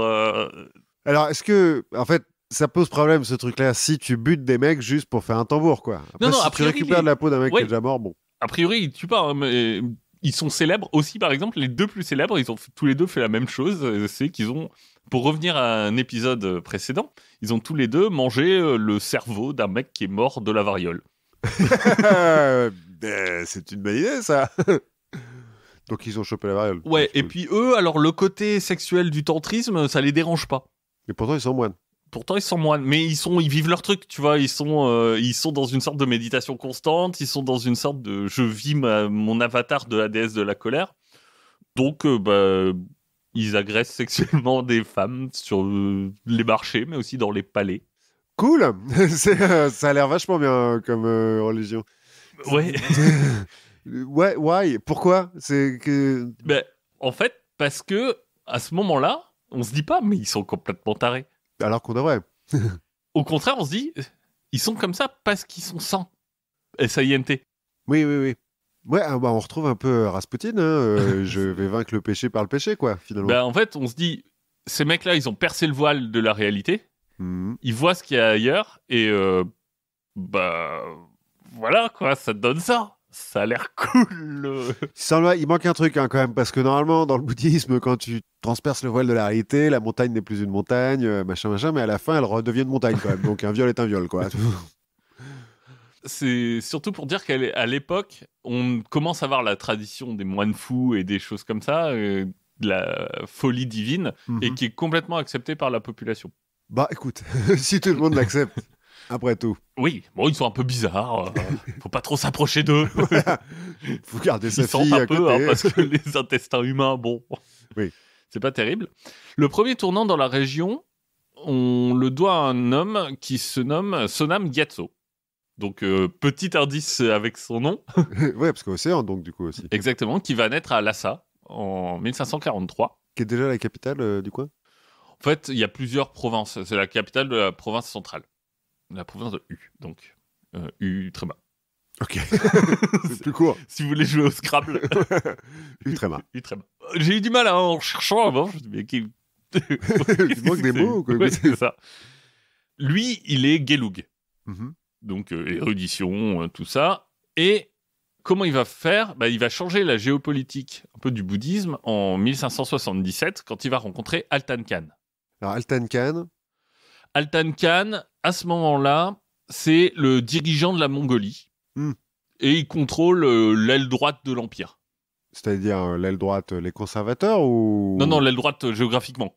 Ah, la tribu, enfin, tu sais, ils sont entre la tribu d'or, la horde d'argent, l'aile droite, voilà. Donc, lui, il a un gros bout de l'Empire, il n'est pas empereur chinois. Oui, donc il a la Mongolie, quoi. Ouais, c'est ça. Il a la Mongolie. Il va rencontrer ce moine Gelug parce qu'il y a quand même des échanges, parce que les Mongols sont convertis au bouddhisme tibétain, donc il y a des moines qui vont les voir, qui discutent, et ils vont discuter, ils vont devenir vraiment potes, jusqu'à ce que Sonam Gyatso lui dise, écoute, moi je te nomme Khan des Khans, qui gouverne à l'aide des 1000 roues d'or. Ce qui est cool comme titre, ça en jette. Voilà, la roue, les dharmas bouddhistes, hein. Donc il lui dit, voilà, je pense que tu es cette personne-là. Et Khan des Khans. Et du coup, l'empereur chinois à côté, il est pas en train de faire... bon, vieux, c'est moi le grand Khan. Non, lui, il est empereur maintenant. C'est vrai. Il est empereur. Et en face, Altan Khan va lui dire, écoute, je suis content que tu me donnes ce titre-là, parce que moi, je crois que tu es le saint omniscient Vajradhara Dalai Lama. Océan de sagesse, donc. Alors, le terme Dalai Lama, bon, ok, il y a le terme lama dedans, hein, rien à voir avec l'animal, on va passer là-dessus, mais un lama, c'est un enseignant du bouddhisme. Et il y a le terme mongol, en fait, Dalai. Dalai, c'est un terme mongol, c'est une sorte de jeu de mots sur le nom de Gyatso, et ça veut dire océan. Mais en mongol. Mais, si tu veux, c'est pas, quand on traduit ça par océan de sagesse, c'est pas tout à fait ça, enfin... Si tu veux, Dalai, c'est aussi un adjectif qu'on donne à certains khans. Ah ouais. Je sais pas si tu te souviens, on avait parlé de Guillaume de Rubruck, qui avait rencontré les khans, et à ce moment-là, il y avait certains khans qui étaient surnommés des khans océaniques. Ouais. Des Dalai Khan, en fait. Ah, Donc, si tu veux, Dalai, c'est un peu aussi c'est un titre, plus ou moins, quoi. Enfin, c'est un adjectif de grand roi ou de Khan océanique. Hein. C'est comme le beau, quoi. Ouais, mais plus au niveau du titre, quoi. Ah, d'accord. Donc, on traduit parfois Dalai Lama comme océan de sagesse. En vrai, c'est un peu plus compliqué que ça. Et c'est un mot mongol, en fait, Dalai. Ouais. Ouais, puis en fait, il l'a nommé comte, quoi, ou un truc comme ça, le mec. Il l'a nommé c'est un grand conseiller spirituel du Khan des Khans, quoi. Cardinal. Ouais, c'est ça. T'es le mec qui sait tout, quoi. T'es le saint omniscient. C'est un échange qui est hyper important et qui reproduit, en fait, celui qui avait eu lieu entre Kubilai Khan et son maître spirituel de l'époque, qu'il avait converti au bouddhisme et qui lui avait donné aussi son titre de Khan des Khans. Ça vient aussi du bouddhisme. Donc en fait, Sonam Gyatso, c'est le premier Dalai Lama. Bon, sauf que c'est un petit peu plus compliqué que ça. Hein. Tu sais, quand tu reçois un titre, tu vas remercier tes parents. Oui, faire un petit discours. Bon. Donc il remercie ses parents, mais aussi ses préincarnations. Il est bouddhiste. Il est bouddhiste, logique. Donc les mecs avant lui, c'est important, qui étaient des dirigeants de monastères Gelug. Comment il le sait, ça? Parce que quand t'es suffisamment important pour diriger un monastère, quand tu meurs, on va chercher ta réincarnation. Ah ouais, non mais je sais ça. Ils sont déjà au moment où ils vont chercher la réincarnation des mecs. Ok. D'après ce que j'ai compris, ils le font pour toutes les personnes d'un peu d'importance. Quoi. Ouais, mais encore maintenant, dès qu'il y a un mec un peu important, ils vont chercher. Mais c'est pas réservé au Dalai Lama. Donc ce qui fait que c'est le premier Dalai Lama, mais en fait c'est pas le premier. Ouais, c'est le premier à porter officiellement le titre. Mais c'est le troisième. Ah, il en a eu que... Il en a eu que deux. On en reconnaît que deux. Donc, il est jeune, finalement. Oui, non, mais c'est ça. Donc, en fait, le premier Dalai Lama, c'est le troisième Dalai Lama. Enfin... Jusque-là, tout va bien. Jusque-là, tout va bien. Et comme le Khan, c'est vraiment un chouette pote, en plus de son titre de Dalai Lama, il lui offre le Tibet. Écoute. Écoute. Bon, ça lui coûte pas grand-chose au Khan, parce que, donc, on a dit qu'il était Khan de Mongolie, donc il ne dirige pas la région. Ouais, mais bon. Qui est sous contrôle de la dynastie Ming à cette époque-là, et qui est géré par les Rinpung, qui sont eux hostiles au Gelug. Enfin, qui sont hostiles donc à la secte du Dalai Lama. Donc, bon. Ok. Il a le Tibet, mais bon. D'ailleurs, Sonam Gyatso, il y retournera jamais au Tibet. Il va rester en Mongolie et il finira sa vie auprès du Khan. Ils sont potes en même temps. Bah ouais, ils sont potes, le mec est Khan. Voilà. Je veux dire, bon. Logique. Pourquoi pas? Il est si proche des gouvernants mongols que, bizarrement, sa réincarnation sera l'arrière-petit-fils d'Alta Khan. Quelle coïncidence. Quelle coïncidence. La vie est bien faite, quand même. Yonten Gyatso, 4e Dalai Lama, donc. Et lui va retourner au Tibet, qui entre-temps... Pas retourner, enfin, il va y aller pour la première fois, quoi, du coup. Oui. Il va y aller pour la première fois. Le Tibet, entre-temps, est passé sous la direction des Tsang, qui sont plus ou moins des héritiers des Rinpung. Ok. Donc, en gros, les Gelug, ils aiment pas. Et il n'est pas très très bien accueilli. Tu veux dire, on lui donne pas les clés du pays comme ça. Si, c'est chez moi. Oh, je suis Dalai Lama, les gars. Mais c'est Dalai, c'est en quelle langue Qu'est-ce que tu entends par là, je veux dire. Son mouvement sur place est si faible qu'ils ont du mal à le défendre. Et l'administration des Tsang va bannir sa succession par réincarnation. Et finalement, il va mourir à l'âge de 27 ans sans qu'il ait pu faire grand-chose. Oui, bon, pas grave, il se réincarne. C'est l'avantage de la grande roue, quoi. Oui, c'est ça. Il a essayé. Alors, la recherche de son successeur est bannie par le pouvoir local, hein. Mais ça va pas arrêter les moines Gelug de s'y mettre. C'est en plus le moment pour les armées mongoles de passer dans le coin. Donc, ils vont taper un peu sur la gueule des Tsang. Alors, exactement ce qui s'est passé, c'est pas très clair. J'ai l'impression qu'il y a eu une sorte de statu quo où les Tsang ont dit « Ouais, quand même, les Mongols, ils pourraient nous défoncer la gueule. » Vu qu'ils sait, ça fait 3 siècles qu'ils mettent la terre à feu et à sang. C'est ça. Donc, ok, les Gelug, les conseillers spirituels des Mongols, vous n'êtes pas complètement bannis. Ce qui va permettre d'avoir un petit peu plus de liberté religieuse au Tibet et de consacrer Ngawang Lobsang Gyatso, qu'on va appeler Lobsang, le 5e Dalai Lama. Les moines vont refuser d'envoyer le Dalai Lama au centre du monastère, enfin le grand monastère qui est tenu par les Tsang, en disant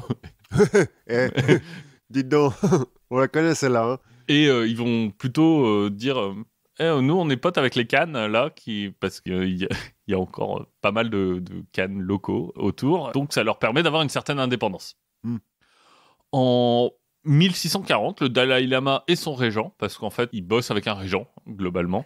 Pour les affaires quotidiennes. Le mec est océan de sagesse, il va pas non plus décider le prix des timbres. Exactement. C'est logique. Surtout qu'en l'occurrence, il n'a pas grand-chose à décider, puisqu'il est juste leader religieux. Oui, mais bon. Mais bon, il a un régent. Et donc les deux, ils vont se mettre d'accord et ils vont inviter Gushri Khan, donc, qui est un autre grand khan du moment, qui est à la tête d'une grande alliance mongole, qui est notamment basée sur le bouddhisme tibétain, en disant tous les bouddhistes venaient avec moi. Et ils lui disent tu voudrais pas venir faire un petit tour au Tibet par chez nous, voir? Donc Gushri arrive, il défait le roi Tsang. Bon, il le capture, il l'exécute. Dans la foulée, on va piller tous les grands monastères Kagyu. Hein. Bah, ils ont... Bah, voilà. Et les Gelug vont insister aussi par dire et là, il y a encore le Karmapa, donc le chef des Kagyu. Ce serait bien d'aller le chercher lui aussi. Bon, ils vont aller le choper et bon, encore plus de morts. Quoi. Bref, beaucoup de morts. Bref, on fait un peu place nette en termes religieux. En 1642, Gushri Khan offre le Tibet à Lobsang Gyatso. Et là, ça y est. Tu sais qu'il est cool quand même, Gushri Khan, parce qu'il aurait pu dire aussi, maintenant que je suis là, je reste, quoi. En pratique, il va rester. Mais il va dire le Tibet te revient, c'est toi le Dalai Lama, c'est l'histoire, le Khan des Khan a offert le Tibet au Dalai Lama, donc je te donne le Tibet, donc il devient le chef spirituel du Tibet, mais aussi le chef politique. Et ça va être une sorte de presque de ménage à trois, parce qu'on va avoir le Khan qui gère les troupes, on va avoir le Dalai Lama, qui est censé être le dirigeant politique et spirituel, et le régent, qui lui gère la politique. Qui, en fait, fait le boulot, quoi. Voilà, qui fait le job. Et donc c'est un ménage à trois où il y en a un qui se fait quand même bien niquer, dans cette histoire. Oui, mais c'est celui qui est pas né, quoi. Oui, c'est vrai. les autres, ils sont des nobles, ils sont des Khan ou Dalai Lama. Ouais. Donc, voilà, c'est le seul qui a besoin de bosser, quoi. C'est bien la méritocratie. Exactement. Et les Mongols, en fait, Gushri va dire au Dalai Lama, va dire à Lobsang. Donc, il va y avoir un régent, hein, on est d'accord. Et puis, c'est moi qui vais le nommer. Du coup, rapport au fait que c'est quand même grâce à moi que t'es là. Je me disais aussi qu'il était bien généreux, quand même. Donc, Lobsang va commencer notamment la construction du palais du Potala. Le fameux palais qui deviendra emblématique du bouddhisme tibétain. En lieu et place d'un ancien palais. Oui, on va pas le mettre n'importe où non plus. Palais des rois du Tibet qui avait été détruit par la foudre il y a 600 ans. C'est une bonne idée, ça, de remettre un truc au même endroit. Il va aussi aller voir l'empereur Shunzi, donc l'empereur chinois, en 1653. Et on le reçoit parce que c'est le chef du bouddhisme tibétain, maintenant, à peu près officiellement, vu qu'il a tué les autres. Ça, c'est la couverture. Et Pékin le voit surtout comme un bon intermédiaire entre eux et les hordes mongoles. Parce que même si on a tous un peu des... Parce que, non, il me semble que même là, on est Shunzi. Donc Shunzi, je crois qu'il est... Je sais plus. 600 et quelques, il est plus mongol du tout. Hein. Ils sont mandchous, je crois. Ah ouais, ça doit être déjà les mandchous, ouais. C'est les mandchous, je crois, qui arrivent. Je sais plus si c'est lui. En tout cas, ils vont arriver dans pas longtemps. Ça va lui permettre de dire, écoute, moi je suis l'intermédiaire entre toi et les Khan. Bref. Je suis important. Ça va lui permettre de cimenter son pouvoir. Et il va profiter aussi du fait qu'il y ait quelques problèmes de succession chez les Khan. C'est bizarre, ça. Quand Gushri meurt, globalement, les mecs s'engueulent, on sait pas trop, machin. Il se trouve que son régent meurt.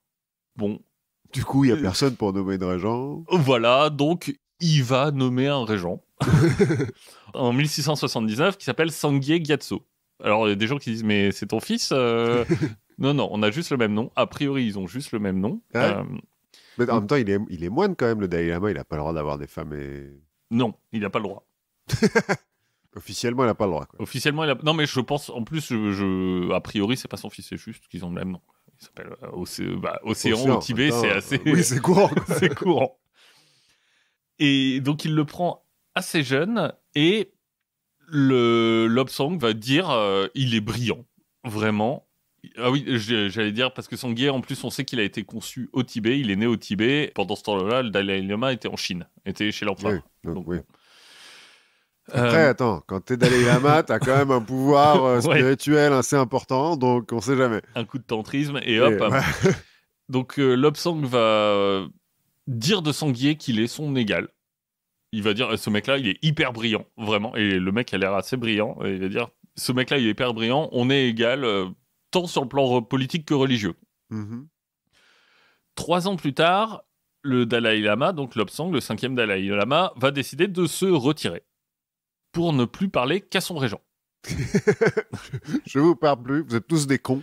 Et lui transmettre ses ordres. C'est une bonne façon de diriger. Règle de très normale, hein.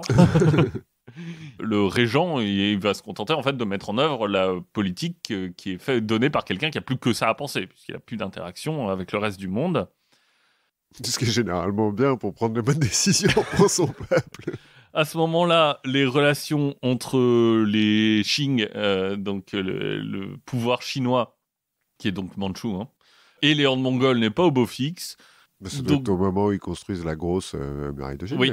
Et ce qui fait que le pouvoir du Dalai Lama s'affaiblit un peu, parce que le pouvoir des Mongols est en train de diminuer, donc son pouvoir s'affaiblit. Donc Sangye va devoir trouver un autre pote. Il va se tourner vers Galdan Khan, qui lui règne sur l'Asie centrale. Tranquille. Voilà. Et il lui dit, écoute, viens chez nous.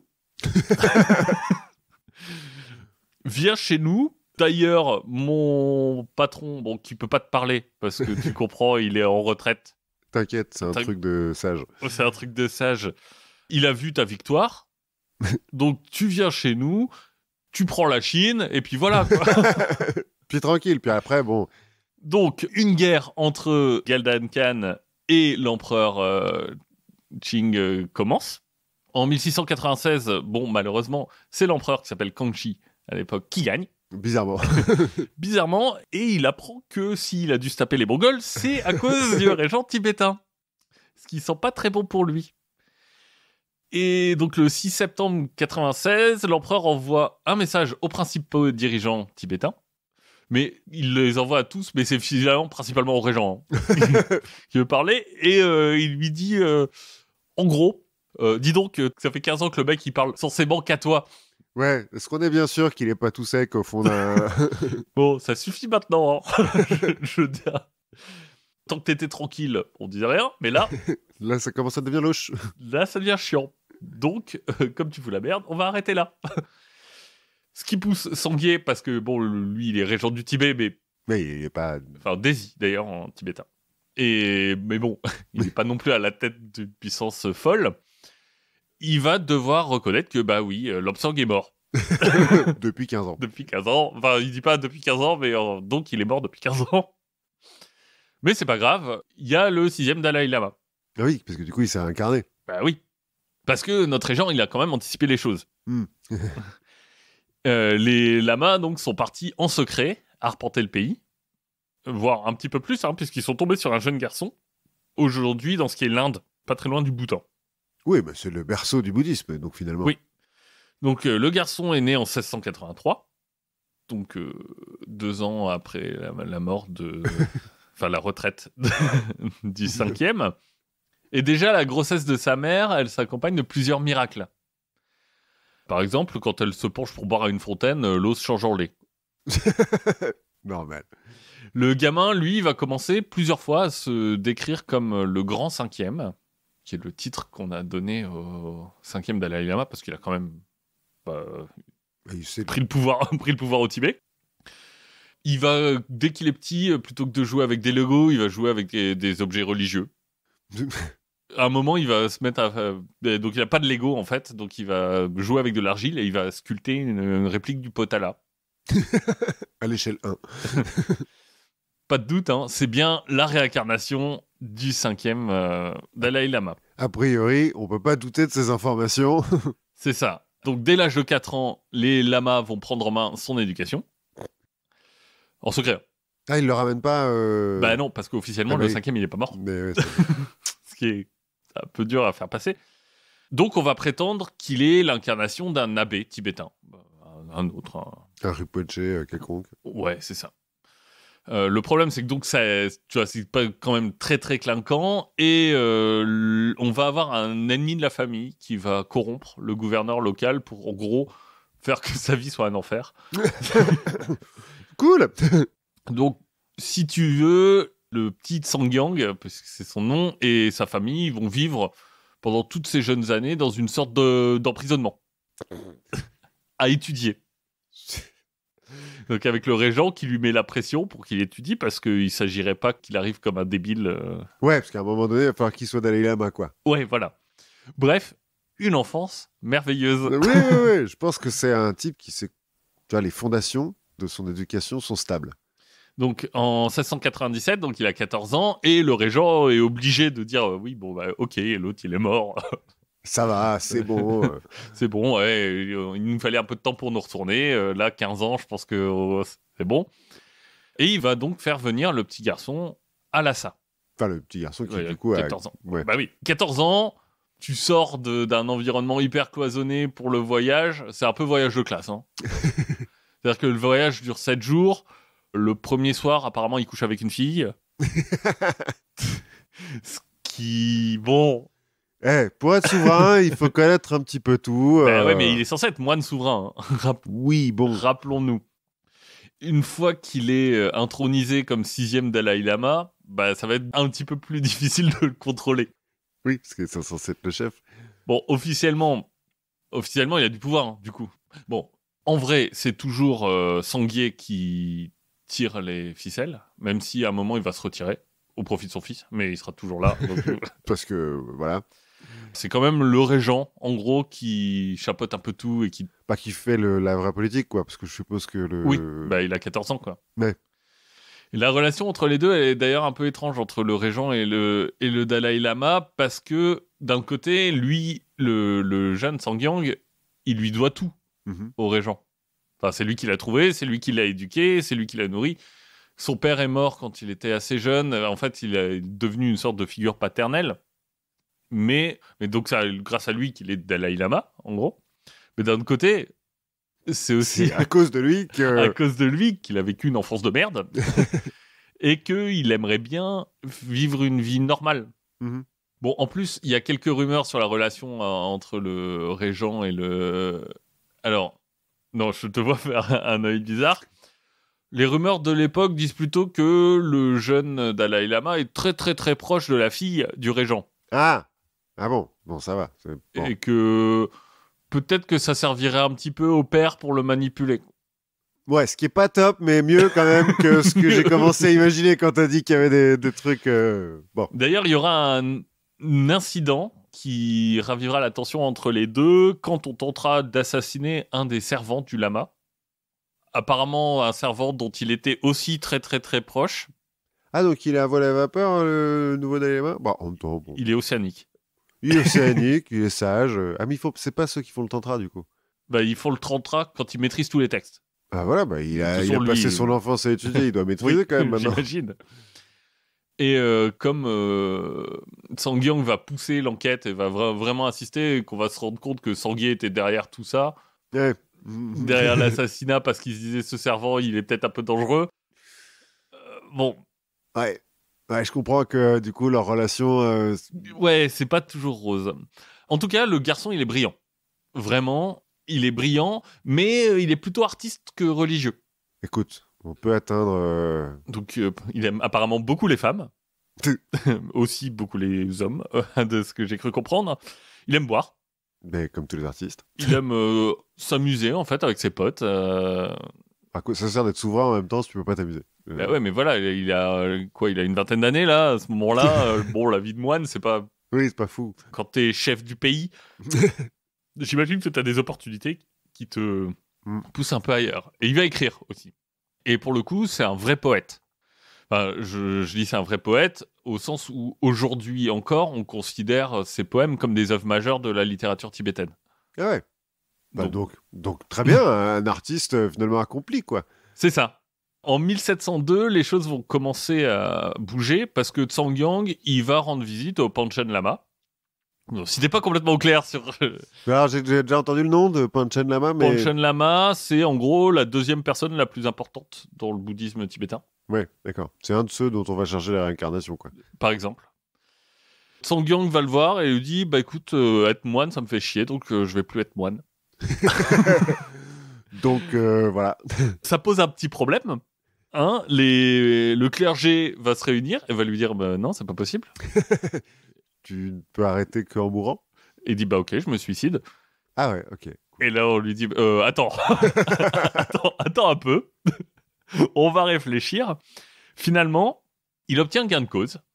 C'est-à-dire que il quitte la vie monastique, mais il est toujours Dalai Lama. Bah ouais. Parce que de toute façon, c'est aussi une fonction politique. Ouais. Et puis, il faut qu'ils s'ouvrent un petit peu, les bouddhistes tibétains. Je veux dire, tu peux être spirituel sans être moine. Ouais, c'est ça. C'est comme si le pape disait, ouais, être catholique, ça me fait chier. Bah non, être pape, ça me fait chier. Bah regarde, Benoît XVI, il a ouais, dit mais pape, ça me fait chier. garder son pouvoir. Oui. Oui, certes.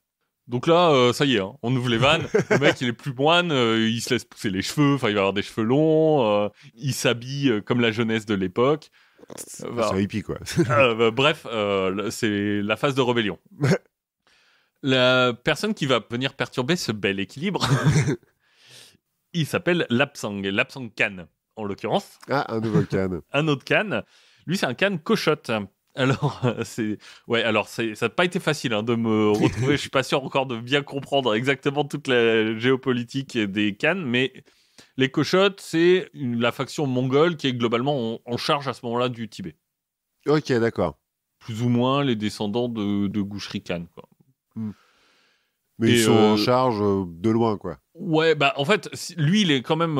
il vit à Lhasa, hein. Mm-hmm. Il est plus ou moins le préfet militaire de la région. Mm-hmm. Et à ce moment-là, si tu veux, les cochottes sont officiellement en charge, mais le Desi, donc le régent, Sangye, il manœuvre, il se rapproche d'une autre faction de Mongols, les Dzungars, qui sont un peu leurs rivaux locaux, hein, histoire d'affaiblir un peu tout le monde. Comme ça va mieux. Donc à cette époque-là, les Khans cochottes, ils ont pas beaucoup de pouvoir. Mm-hmm. Et Lapsang, lui, il est un peu différent des autres Khans de sa lignée.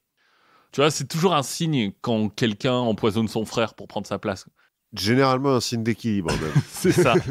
Donc il arrive à Lhasa en 1701 et lui, le fait que le régent dirige tout, même si donc il laissera la place à son fils en 1703, bah ça rentre pas complètement dans ses plans. Ouais, lui, il a bien gardé en tête que gouverneur militaire, quoi. Ouais, c'est ça. Enfin, voir gouverneur militaire, j'ai l'armée, donc ce serait bien qu'en fait que moi je prenne les décisions. Ouais. Hein, l'autre, il prend les décisions religieuses s'il veut, même s'il est plus religieux. Bon, l'autre, il fait ce qu'il veut, mais c'est quand même moi le chef, quoi. Ouais, c'est ça. Apparemment, les choses se passent pas très très bien. Le régent aurait tenté de faire empoisonner le Khan, ce qui est parfois pris comme un geste d'hostilité. Parfois. Mais bon, après, les coutumes locales, on sait pas. Bon. Ce que je m'étais dit, les grands de ce monde sont parfois un peu susceptibles. Oui, un peu. Bref, en 1705, pendant le festival de la Lune, juste après le Nouvel An, Sangye demande à ce qu'on arrête et exécute le Khan. Ah ouais, comme ça, tranquille. À ce moment-là, dans l'assistance, il y a le gourou du chef mongol, qui est un autre moine, qui dit « Ouais, c'est peut-être un petit peu extrême, monsieur Parce que moi, je les ai vus s'entraîner, ils sont un peu violents quand même, les Mongols. » Bah surtout, moi, je suis son pote. Donc... Oui, en plus. En plus, surtout. Et ils veulent dire « Bon, on peut pas trouver un arrangement. » Et donc, ils vont arriver jusqu'à un compromis, qui est que le Khan doit partir de Lhasa. Mm-hmm. Donc, lui, c'est ce qu'il va faire. Hein. Il va prendre ses hommes, faire ses valises, et hop, il part vers le nord. Bien sûr, tout ça, ça va pas pousser la concorde nationale. Et Lapsang, en fait, il part vers le nord. Il s'arrête à un moment, dans le nord du Tibet. Et il va rassembler toutes les tribus cochottes qui est autour de lui. Puis il va se retourner. Ouais, il allait chercher ses potes, quoi. C'est ça. Et il revient sur Lhasa. Sangye va aussi rassembler une armée. Mais, bizarrement, les Mongols vont prendre le dessus à la guerre. Ouais, ils sont peut-être un peu meilleurs en même temps. Et il va se faire violemment fesser. Donc, assez vite, il voit que la situation devient un peu désespérée. Et finalement, il offre sa reddition en échange de sa vie. Il dit, moi, je vais m'exiler dans un monastère perdu. La Tsang accepte. Sangye va partir pour son monastère. Étrangement, il va mourir pendant le voyage. C'est une mauvaise chute. Tu sais, les routes sont très mauvaises. La Tsang dit, moi, j'étais d'accord pour qu'il meure, mais vous comprenez, il a essayé de m'empoisonner. J'imagine que mes hommes l'ont mal pris. Donc, ils ont voulu se venger à ma place. Je peux pas contrôler l'amour que mes hommes... pour moi. Voilà. Bref, il n'y a plus de régent. Mais ça rend pas la situation du Khan totalement sûre. Donc, il va faire ce qu'il y a de plus simple dans ces situations-là. Il va régner par la peur. Il va aussi se rapprocher de l'empereur Kangxi. Parce que... L'empereur chinois, non ? L'empereur chinois... Parce qu'en fait, il y a toujours les autres Mongols à côté qui l'emmerdent. Et donc, il dit, peut-être que je peux jouer un truc avec l'empereur chinois, histoire de faire en sorte que l'empereur garde son influence au Tibet. Mm-hmm. Et l'autre truc, c'est que les Dzungars, donc les autres, ils sont toujours à fond derrière le Dalai Lama. Qui est en train de faire la teuf. Mais c'est toujours leur chef spirituel. C'est vrai. Et pas que chez les Mongols, d'ailleurs, parce qu'en fait, même si c'est un mec qui est pas tout à fait conventionnel, les Tibétains l'adorent. Il est toujours brillant, en même temps. Ouais, il est brillant. Et puis, il doit peut-être un peu relâcher l'emprise du religieux sur la vie quotidienne. Bon, quand même, l'empereur chinois dit votre Dalai Lama, là, c'est un imposteur. Enfin, je pense que c'est un imposteur. Donc, il va convoquer le clergé tibétain pour le désavouer. Mm-hmm. Le clergé dit non. C'est la... Désolé, mais réincarnation, tout ça, on peut pas. Mais ils vont quand même faire une déclaration disant qu'on ne peut plus le considérer comme éclairé. Ah ouais, carrément. Mais il reste Dalai Lama. Donc il est océan de sagesse, mais il est plus... il est plus saint omniscient. Ok. Lapsang, lui, voit son opportunité et il va aller, le 11 juin 1706, choper le Dalai Lama dans le Potala. Et il lui annonce que l'empereur veut le voir. Mm-hmm. Donc, il va aller à Pékin, genre maintenant, et que pendant ce temps-là, son pouvoir lui est retiré. Oui, en même temps, il faut bien qu'il y ait quelqu'un qui soit sur place pour...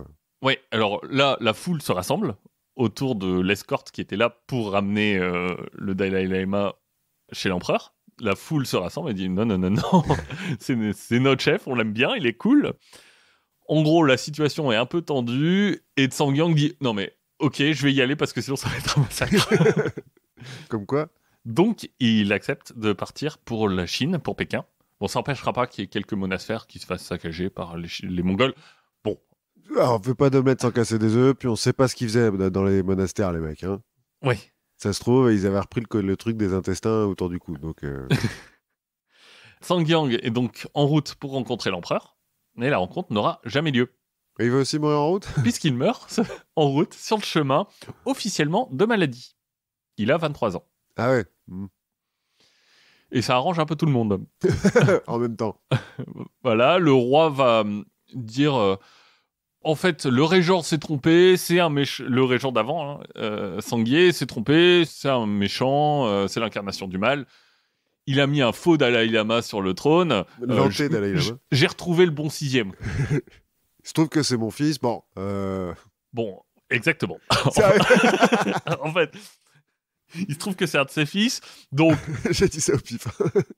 Il va quand même essayer de se comporter comme un vrai moine tibétain et tout ça, mais ça passera jamais vraiment. Quoi. Ouais, c'est un peu gros quand même. Surtout parce qu'en 1708, on a identifié un jeune garçon qui est la réincarnation de Tsangyang. Mm-hmm. Ça se voit. Il fait la teuf et tout. L'empereur... Voilà une belle occasion. Il récupère le garçon, il le met dans un monastère hors du Tibet, hors de la portée de l'Apsang, parce que... Ouais, ça commence à faire beaucoup de mecs qui font des voyages et puis qui meurent. Bon, la période va rester un peu trouble pour le Tibet, puisque les Dzungars, donc les Mongols dont on se méfiait, l'envahissent en 1717. Les Qing contre-attaquent et reprennent l'assaut en 1720. Et là, c'est le moment où le Tibet devient complètement intégré à l'Empire chinois. Ouais, ils font pas dans la dentelle les Qing quand ils prennent un truc. Non. Et donc, on reste sous l'influence chinoise jusqu'à aujourd'hui. Il y a d'autres histoires de Dalai Lama où, à un moment, il y en a 4 qui meurent à moins de 21 ans, genre de suite. C'est dangereux. Attends, c'est dangereux. Le potala, ça a l'air dangereux. Sauf que, en 1757, paraît un livre qui s'appelle « La vie secrète du 6e Dalai Lama ». Donc, le livre est écrit par un moine mongol du nom de Ngawang Dargyé. Et lui, il dit « Attention, parce que le jeune Sangyang, il est pas mort. Il s'est échappé. Il est pas mort pendant son voyage. Il s'est échappé. Il a pris 10 ans pour se reconnecter avec la vie d'un moine. Il est redevenu moine. Il est redevenu océan de sagesse et tout ça. Et il est parti en Mongolie. Et là, il s'est impliqué dans la vie de plusieurs monastères. Je crois qu'il est allé à la tête de 13 monastères bouddhistes.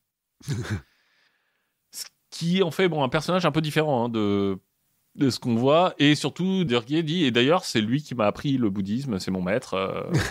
Et il est trop cool. Et il est trop cool. Et en fait, c'est surtout cette histoire que se base toute l'histoire du bouddhisme dans la région d'Alashan. Donc, c'est un plateau dans le désert de Gobi.